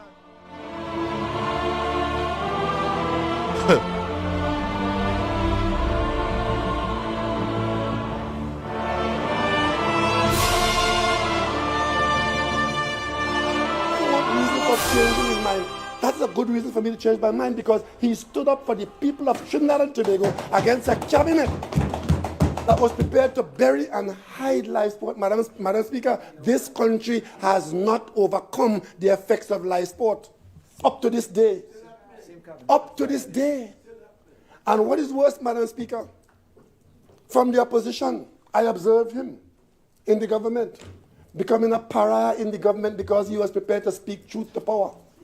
The very matter that he raised here about Gary Griffith and being a witness in the matter, Madam Speaker, the public saw Gary Griffith speaking the truth in the matter, and the Prime Minister fired him. That's right. He was prepared to be fired in a job that they love.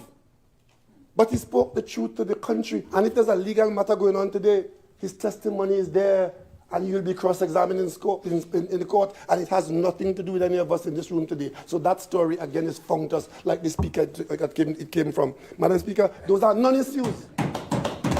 They are non-issues, because today, Madam Speaker, today, the acting commissioner of police, if he receives a report today on any member of this House, including you, Madam Speaker, a criminal matter, and he happens to be a witness in the matter, he is required to turn up in the court and give his testimony without let or hindrance. So what nonsense we are hearing in this House that some case going to take place in some court somewhere. It reminds me of a former speaker who intervened in a motion, Madam Speaker, a serious motion against a Minister of Finance in this country. And the speaker in the chair came to the House with a document and waved it and said he got this from the judiciary, saying that the matter was sub judice, and on that basis the speaker ended the debate. Turned out to be a lie. Madam Speaker, the reason why I did not go into any detail about Gary Griffith's qualification, Madam Speaker,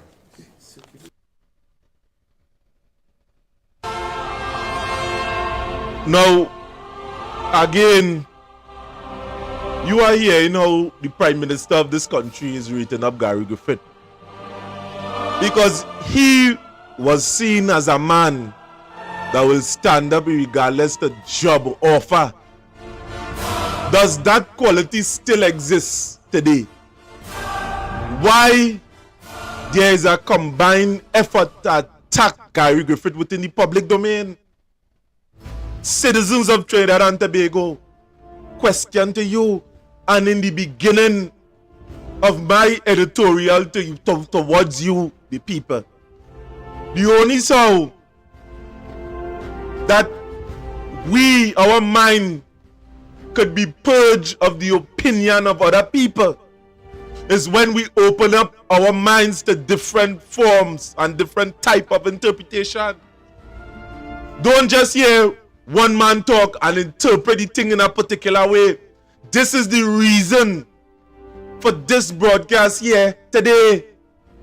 Yes, we going into some time. Many of you mightn't be able to understand, and still, many you see we walking through this, so we can hold both context and interpretation at the same time, and see the line that we going down. I ain't come here to force no opinion, and a way to see and understand.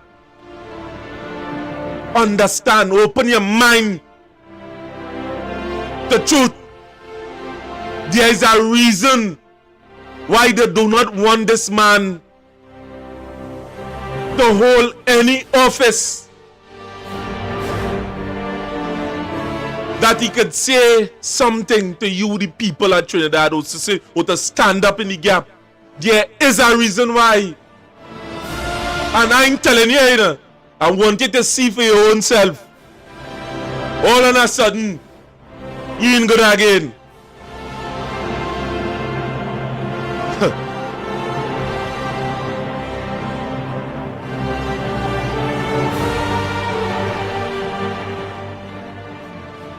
It's because it's circulated here, it's printed in the public domain, and Gary Griffith is very well known to all of us. The legal advice which says that whatever you're saying, be mindful of the fact that the merit list is still in force. And that force comes from the Constitution. Like stick breaking the ears.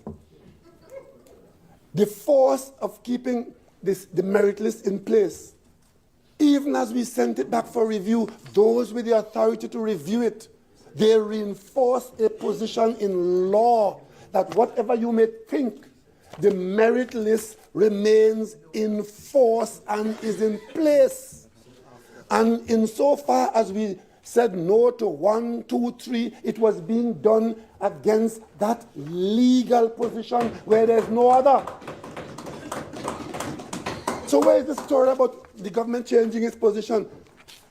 How many positions I've had, and I don't know since when whatever the Prime Minister say is indelible ink and nothing else. They don't listen to me and nothing else in this country. But on this occasion, the Prime Minister say, I am not the law in this country.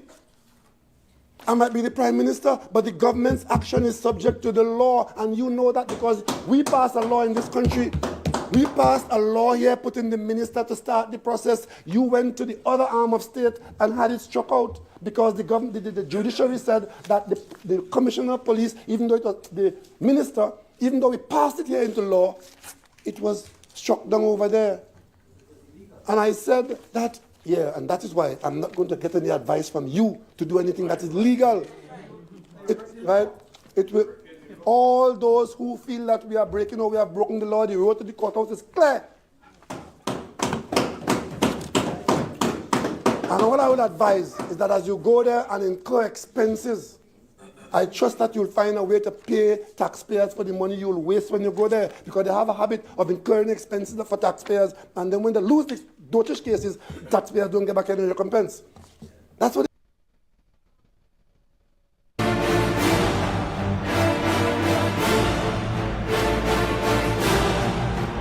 Now, you know, Rowley defending this bill in the process, a matter of fact, you know, you choose the commissioner of police. Watch how Rowley is defending that. Now, afterwards, just mere years after, you would have breached that same process and nothing would have came out of it. This is Prime Minister for you. This is what the people of the country is asking for. They're asking for a Prime Minister to dominate them, to ask for how much salary they want and to give you 4%, to give you 4%. That is Prime Minister for your money. Millions of dollars in back pay. What happened to get some of these people and them good and get? Millions of dollars.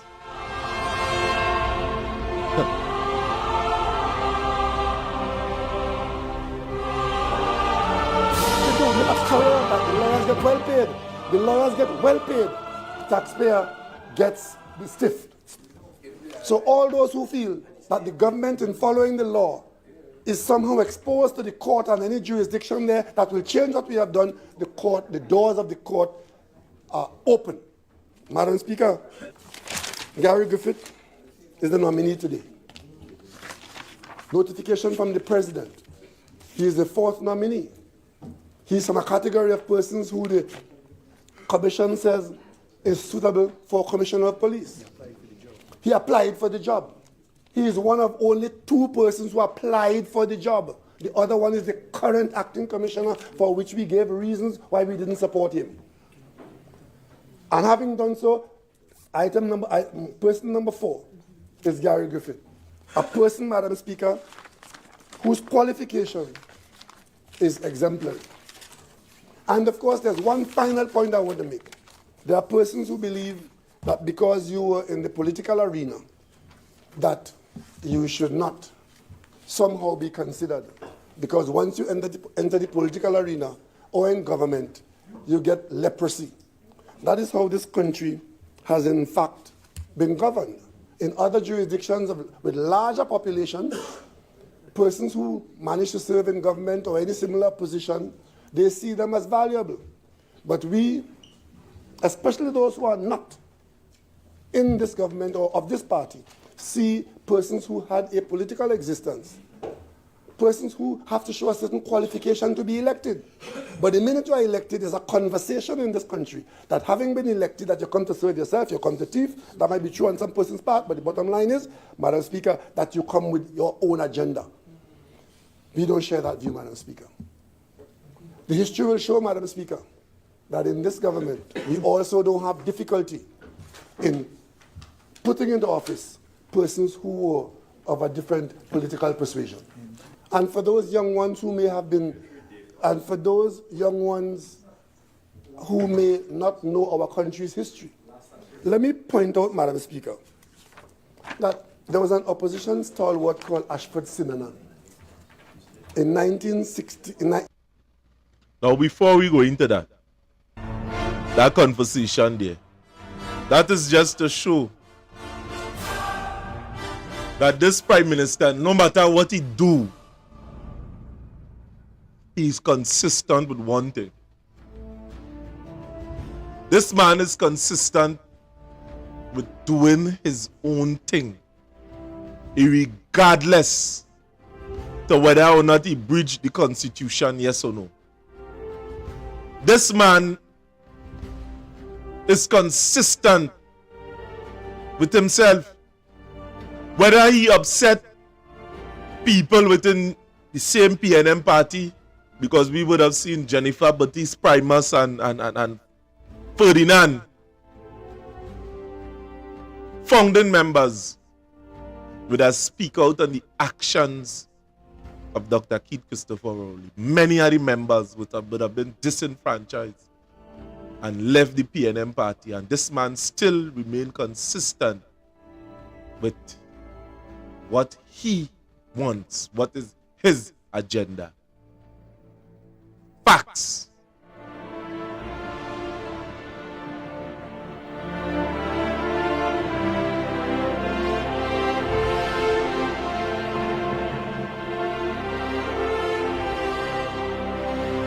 In 1956 to 1961, Ashford Sinanan was an MP for Pointe-à-Pitre.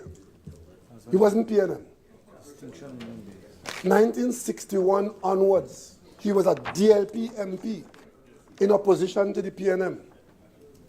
He was the person who, under Dr. Williams' leadership, was appointed as our High Commissioner to India and our permanent representative to Geneva. An opposition member, and if you go to the Hansard, it would be replete of the vitriolic opposition, but he was doing his job as an opposition member, and he was not condemned or vilified or crucified by the PLM. And that was way back in the 1960s and 70s and 80s. Madam Speaker, even more recently, in my time, I came into Parliament as an opposition member, and I met Jennifer Johnson from Princestown, the MP for Princestown, opposite me in the government. She spent 5 years from 1986 to 91 as an NAR minister. And Madam Speaker, I had the pleasure of serving on the PNM leadership, on the National PNM Executive with Jennifer Johnson from 2004 to 2008 as the PNM Youth Officer. As the Youth Officer of the PNM, a former NAR minister. So we don't kill and condemn people because they serve in another party. It's all entirely up to you. Of course, there are some who want no part of whatsoever. Madam Speaker, today, even more currently, Madam Speaker, even as I speak today under my stewardship in this government, I don't know if you know or the country knows, but appointed under this PNM government, the chairman of a major state enterprise NP from day one under this government has been a former UNC member of Parliament.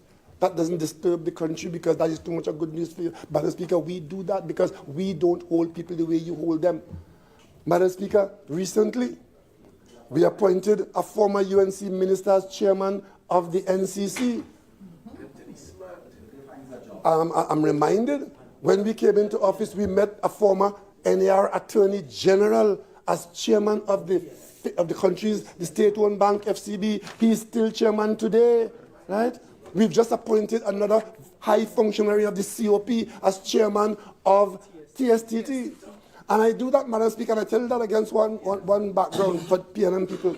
On the night when I became Prime Minister and the PNM won the election, I made a statement in Balize House. I said to the PNM people and supporters gathered there, I said, I am Prime Minister of Trinidad and Tobago, of the PNM, but not for the PNM.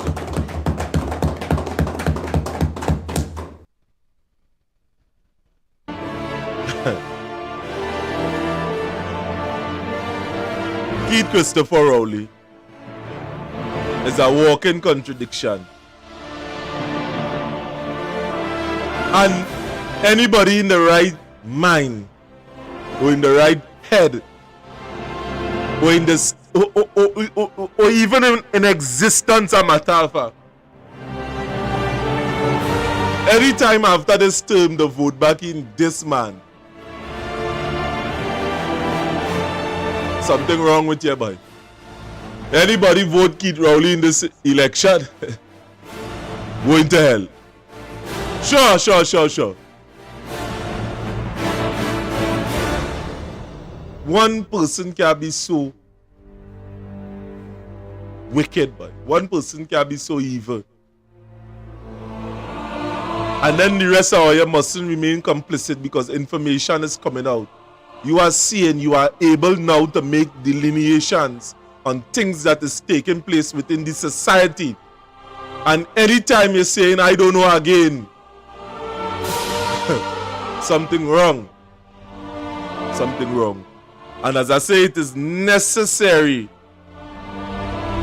It is necessary that the information come out like this. It is that necessary. Because at the end of the day, this is just one series and we will continue going forward. So you're going to see the vote, the vote fail. And now it seems to be a concerted effort in certain people trying to get rid or block or to keep down the ascension of Gary Griffith. And they shared that statement, but understanding that now you hire somebody from another party and somebody say, but he belongs to another party. They in the minority, Madam Speaker, the PNM's record is a record of exemplary conduct. This debate is whether, in fact, a man, Gary Griffith, with a Master of Science in Security Management, postgraduate diploma in Security Management, certificate in Security Management Studies, certificate in Standard Military Course for Officers, who was highly trained in the Defense Force before he came near the political arena, who has served in positions of executive in this country as advisor in national security to our Prime Minister, who has served as National Security Minister, who has taken actions in those offices, particularly as National Security Minister, to indicate the metal that he is made from and what we can expect of him, Madam Speaker. I need not. And most importantly, a man who stood up to his colleagues who would ask him to do wrong and do right by the people of Trinidad and Tobago. And Madam Speaker, on that basis and that alone, I have enough to ask my colleagues to do one thing. Today, before I came in here, I instructed the leader of government business to lift the whip on all PNM members of Parliament. I do so now, and every PNM member is free to vote for or against these motions. And Madam Speaker, I beg to move. Yes.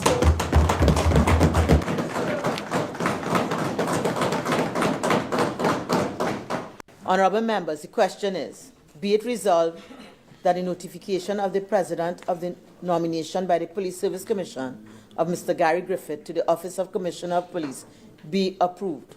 All in favour say aye. Aye. Any against? The ayes have it.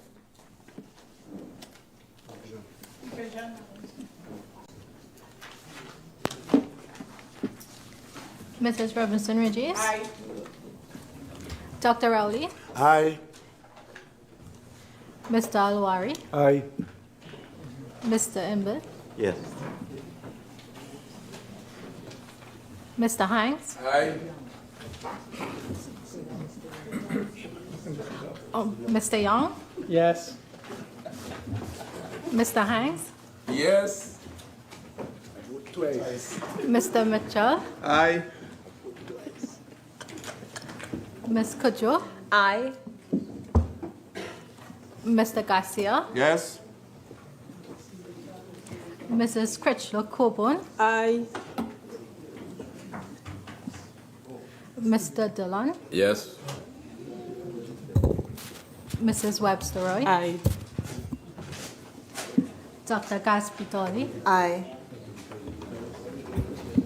Dr. Francis, Yes. Mrs. Janet Smith, Aye. Ms. Olivier, Yes. Mr. Antoine, Aye. Mr. Leons, Aye. Mr. Smith, Yes.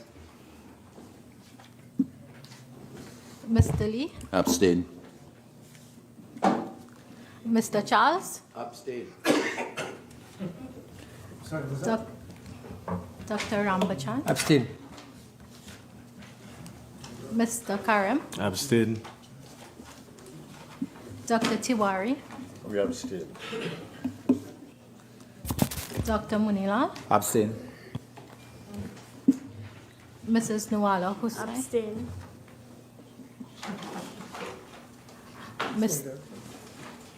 Mr. Indar Singh,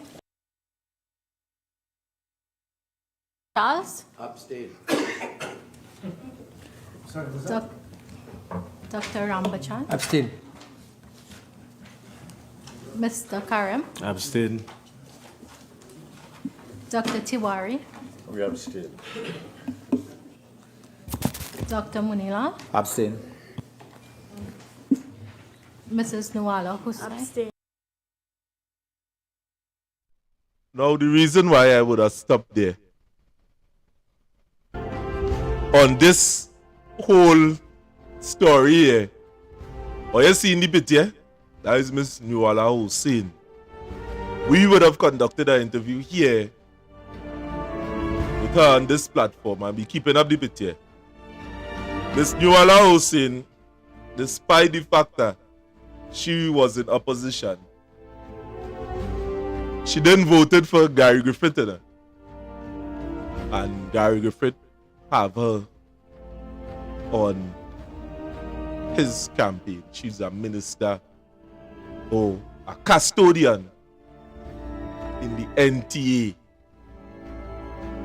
A custodian in the NTA. So you're also seeing a man that had no malice. The whole entire opposition back then didn't vote for Gary, and the man didn't see nothing wrong with the factor to go back and work with them. And yet, still, people of Trinidad and Tobago, you are seeing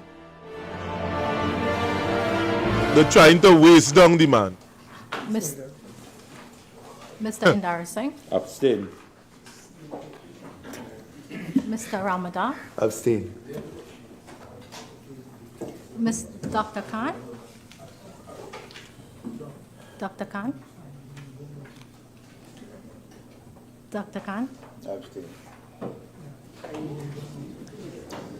Dr. Bodo, Abstain.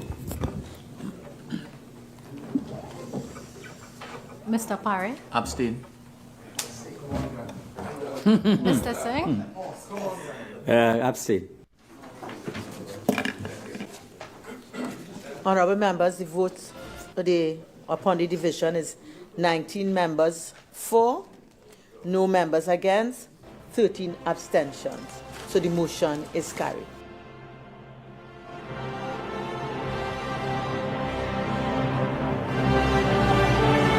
Wow, we went over 2 hours, but to be quite honest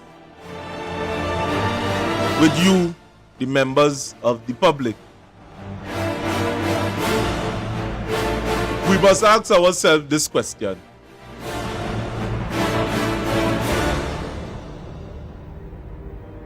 Why is there a concerted effort in Trinidad and Tobago as the block, silence, put aside, denigrate, and spit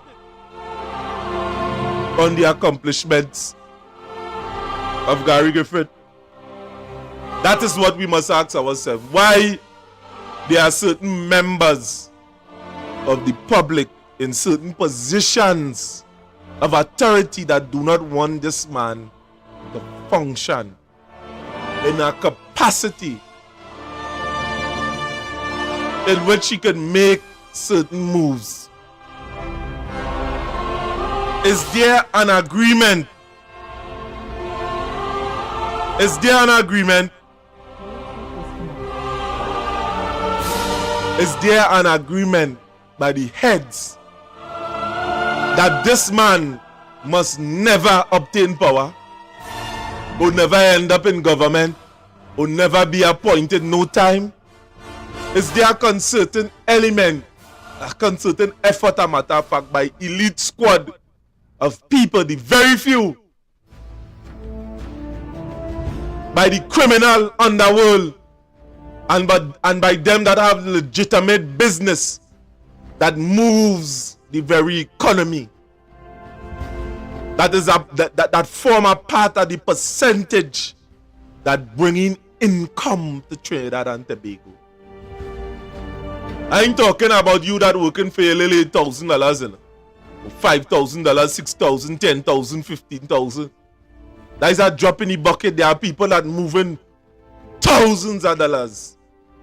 Is there a concerted effort by these people and them to keep this man where he can make a move? Is there an effort to do such? That is what we must ask ourselves. Now, what I am going to play here, we are trying to break up some of the things from before. Now,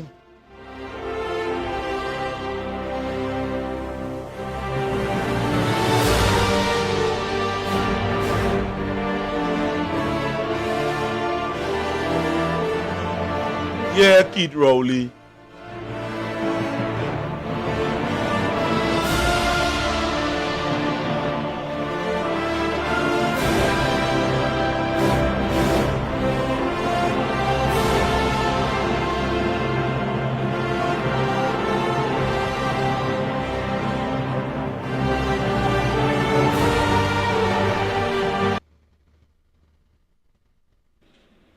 The government had seen it fit not to renew the contract of Gary Griffith. And you come here to tell me now that if we're going to have crime talks, unless Gary Griffith there, they can't have no crime talks. Need I tell you anymore? Bluetooth connected. The same Gary Griffith who, when the government took a chance and gave that soldier an opportunity to run the police service, 3 years later, Justice John is reporting in the way he has reported. And his presence in crime talks between the government and the opposition is the deal breaker.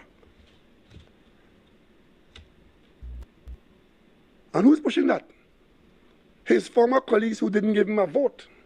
Let me just draw the country's attention to something else too. For those of you who are easily swayed by the day's flavor.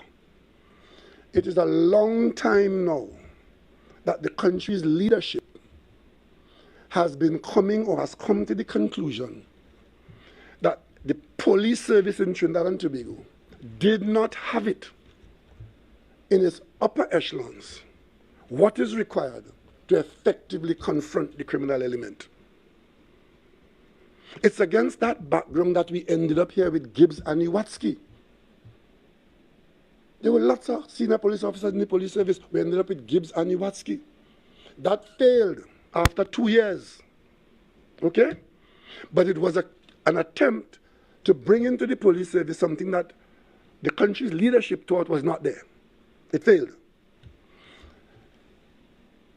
For the next 3 years, you had the Stephen Williams saga, where every 6 months, the Police Service Commission would give Mr. Williams a 6 month and a 6 month, and they're talking about 10 days and that, belittling the man and so on, right? That went on for 3 years. In the meantime, the criminals got more and more proficient. Then when we came in as a new government, that had not changed.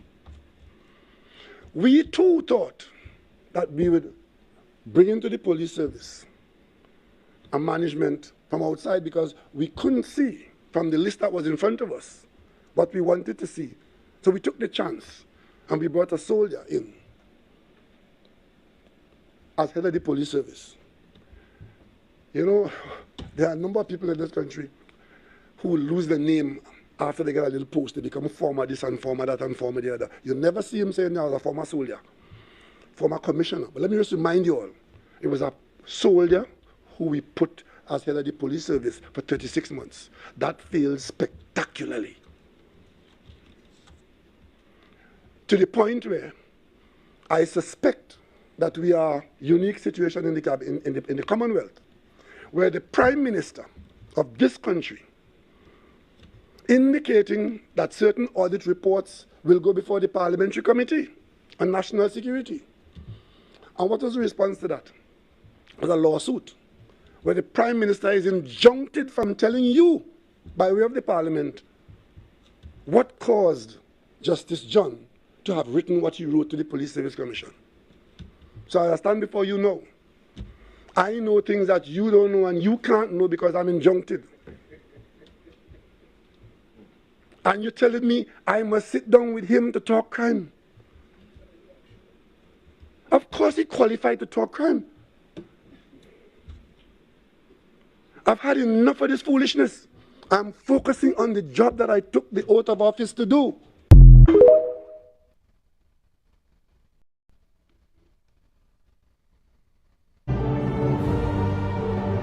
Huh. So, people of Trinidad and Tobago, you, just mere months after, you hear Dr. Keith Christopher Rowley talking and saying Gary Griffith not good. And up till this day, he haven't provided any evidence why. And we must ask ourselves the question,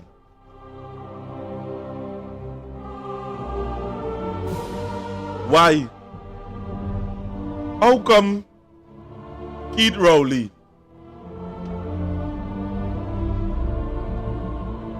never provide a man that like to prove himself,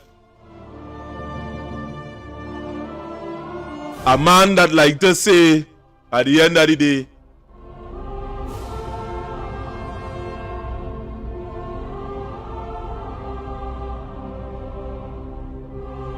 that he's a proud black man? What really taking place here in Trinidad and Tobago?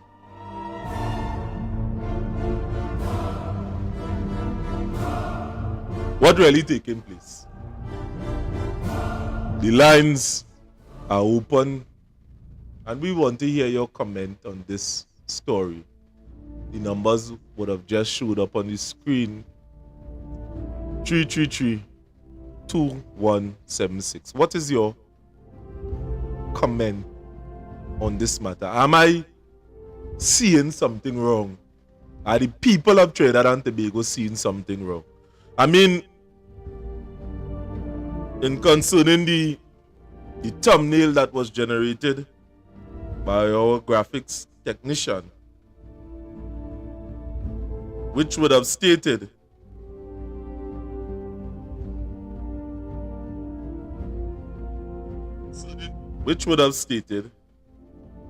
looking for it, a matter of fact, Gary Griffith, do Trinidad and Tobago need him?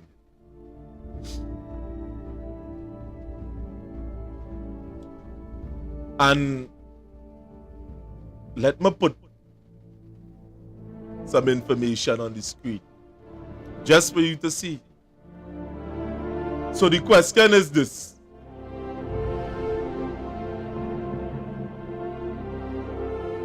do people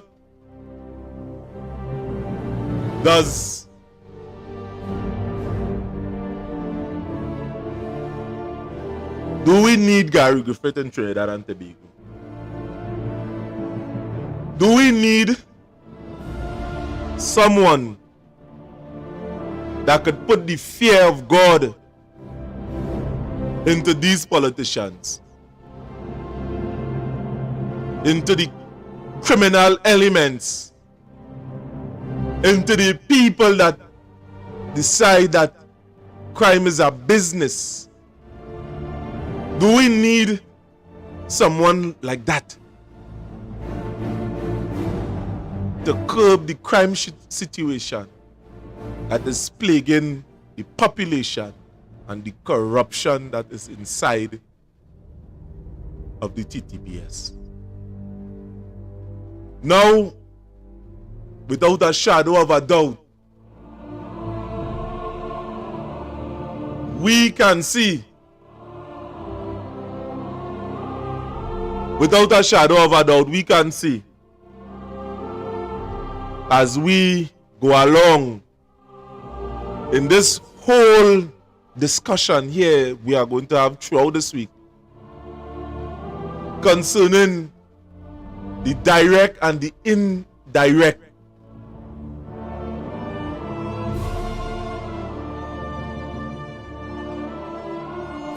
moves by certain people as to keep this man, Gary Griffith, out of politics.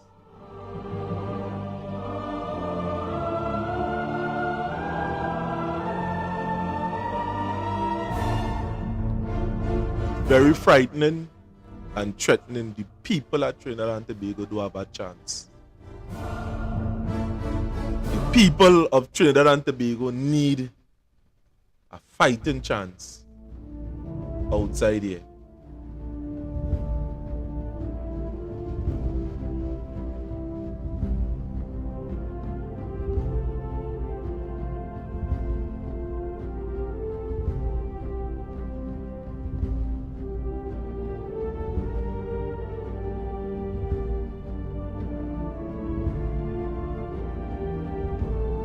Samaru with headline news on CNC3. There are opposing views from political analysts on whether the National Transformation Alliance could pose a serious threat to the UNC following the revelation of its election strategy. The once-election allies are on course to butt heads on the campaign trail as both parties announce that they will be focusing on the same marginal constituencies. But Dr. Shane Mohammed tells CNC3 News that the UNC faces a bigger threat from its infighting than any danger the NTA can muster. He adds that the NTA may be overestimating its importance. Mohammed argues that the Gary Griffith-led party does not have the gravitas to upset the UNC core support, nor pull significantly from the pool of undecided voters. I have the numbers in front of me. You cannot review 20 years after the formation of the COP. You can't come and talk about the COP now. We're in a different time.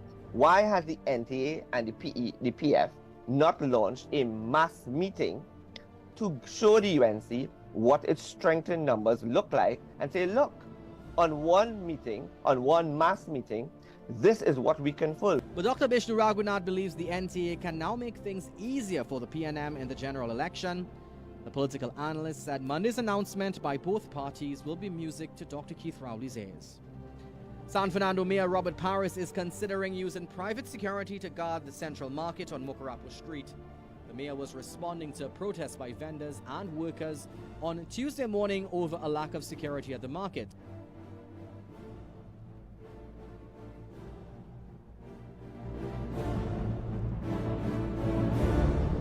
Now,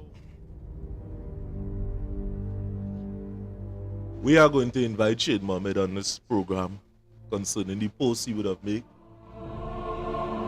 And, you know, to the many people outside here that is in agreement with Gary Griffith and saying that underneath his tenure they were thriving. Businessmen are saying it. all over. Point, Labre, Port of Spain.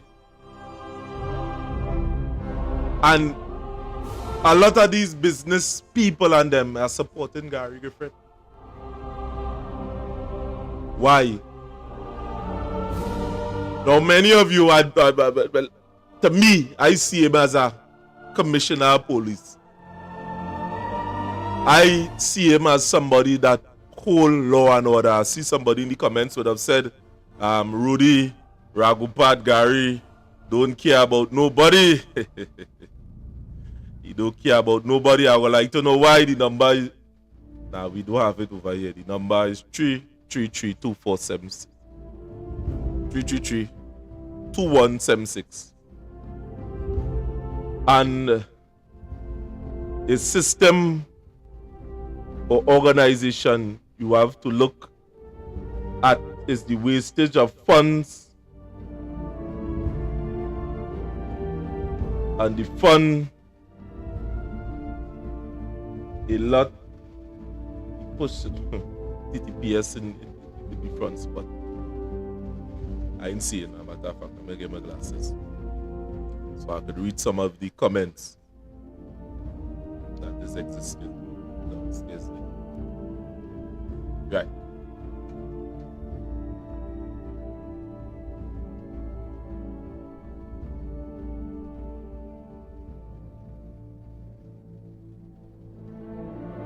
I started to get old, my eyes started to get a little bad.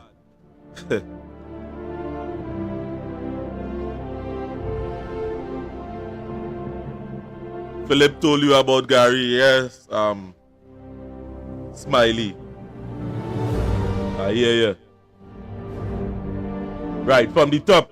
Bumati, good day. Workers' Rights, good day. Nadira, good day. Smiley. Gary, duty. Hussein, Bumati, right.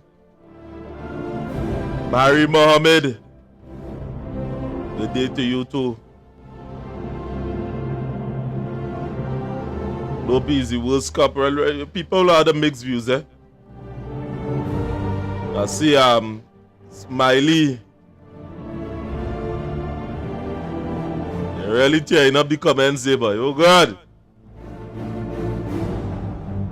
Well, at the end of the day, to you the people at Trinidad and Tobago, at this point in time you go leave here.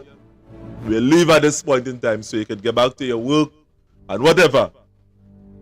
Again, we was going to entertain a few calls just to hear how to feel out some of the things that the people are saying. But for some strange reason,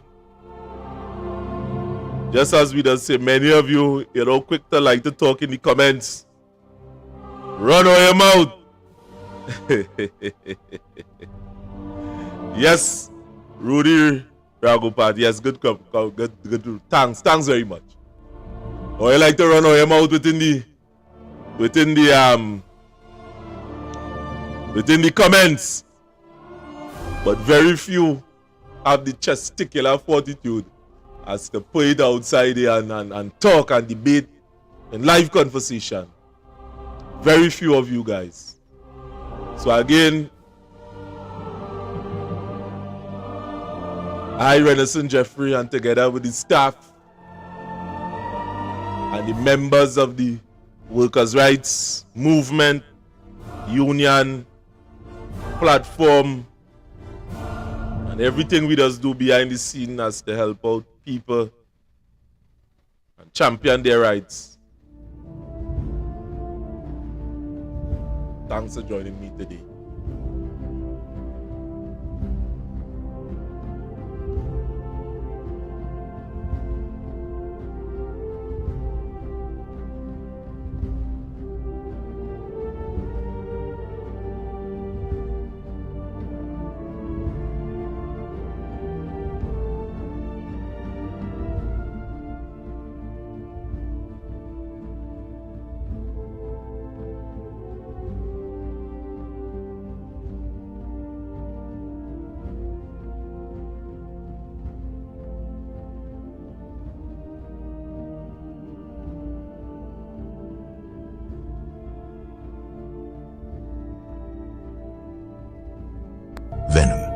once said, the past is in your head, but the future is in your hands. You can either keep whining and be a pathetic loser, or you can be a G and become the most successful person your bloodline has ever seen. Don't call me lucky. I failed more times than you tried.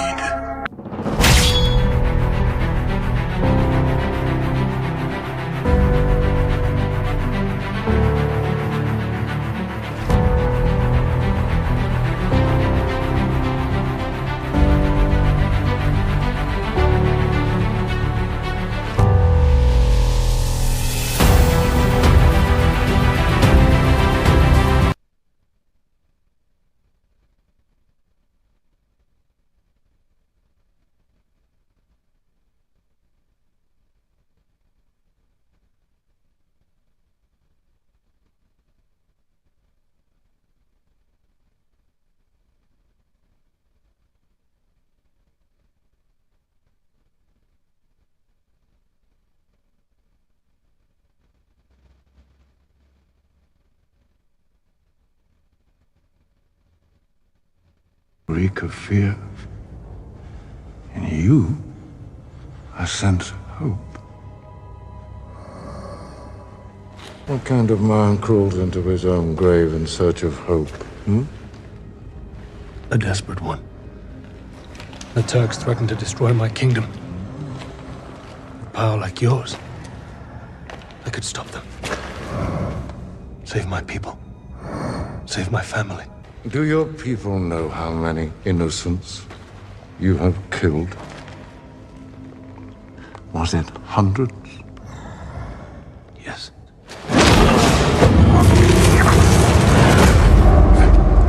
Lie to me again, and I'll open you from your belly to your brain and feed you your intestines.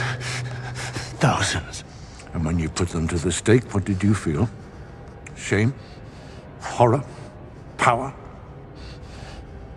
Answer me! Nothing. I felt nothing. A greater crime than the act itself. Then why spill blood, if not for the pleasure of it? Because men do not fear swords. They fear monsters. They run from them. By putting one village to the stake, I spared 10 more. Sometimes the world no longer needs a hero. Sometimes what it needs is a monster. Sometimes the world no longer needs a hero. Sometimes what it needs is a monster. Everyone is a monster to someone. Since you are so convinced that I am yours, I will be it. Everyone is a monster to someone. Since you are so convinced that I am yours, I will be it. Some men aren't looking for anything logical, like money. They can't be bought, bullied, reasoned, or negotiated with. Some men just want to watch the world burn.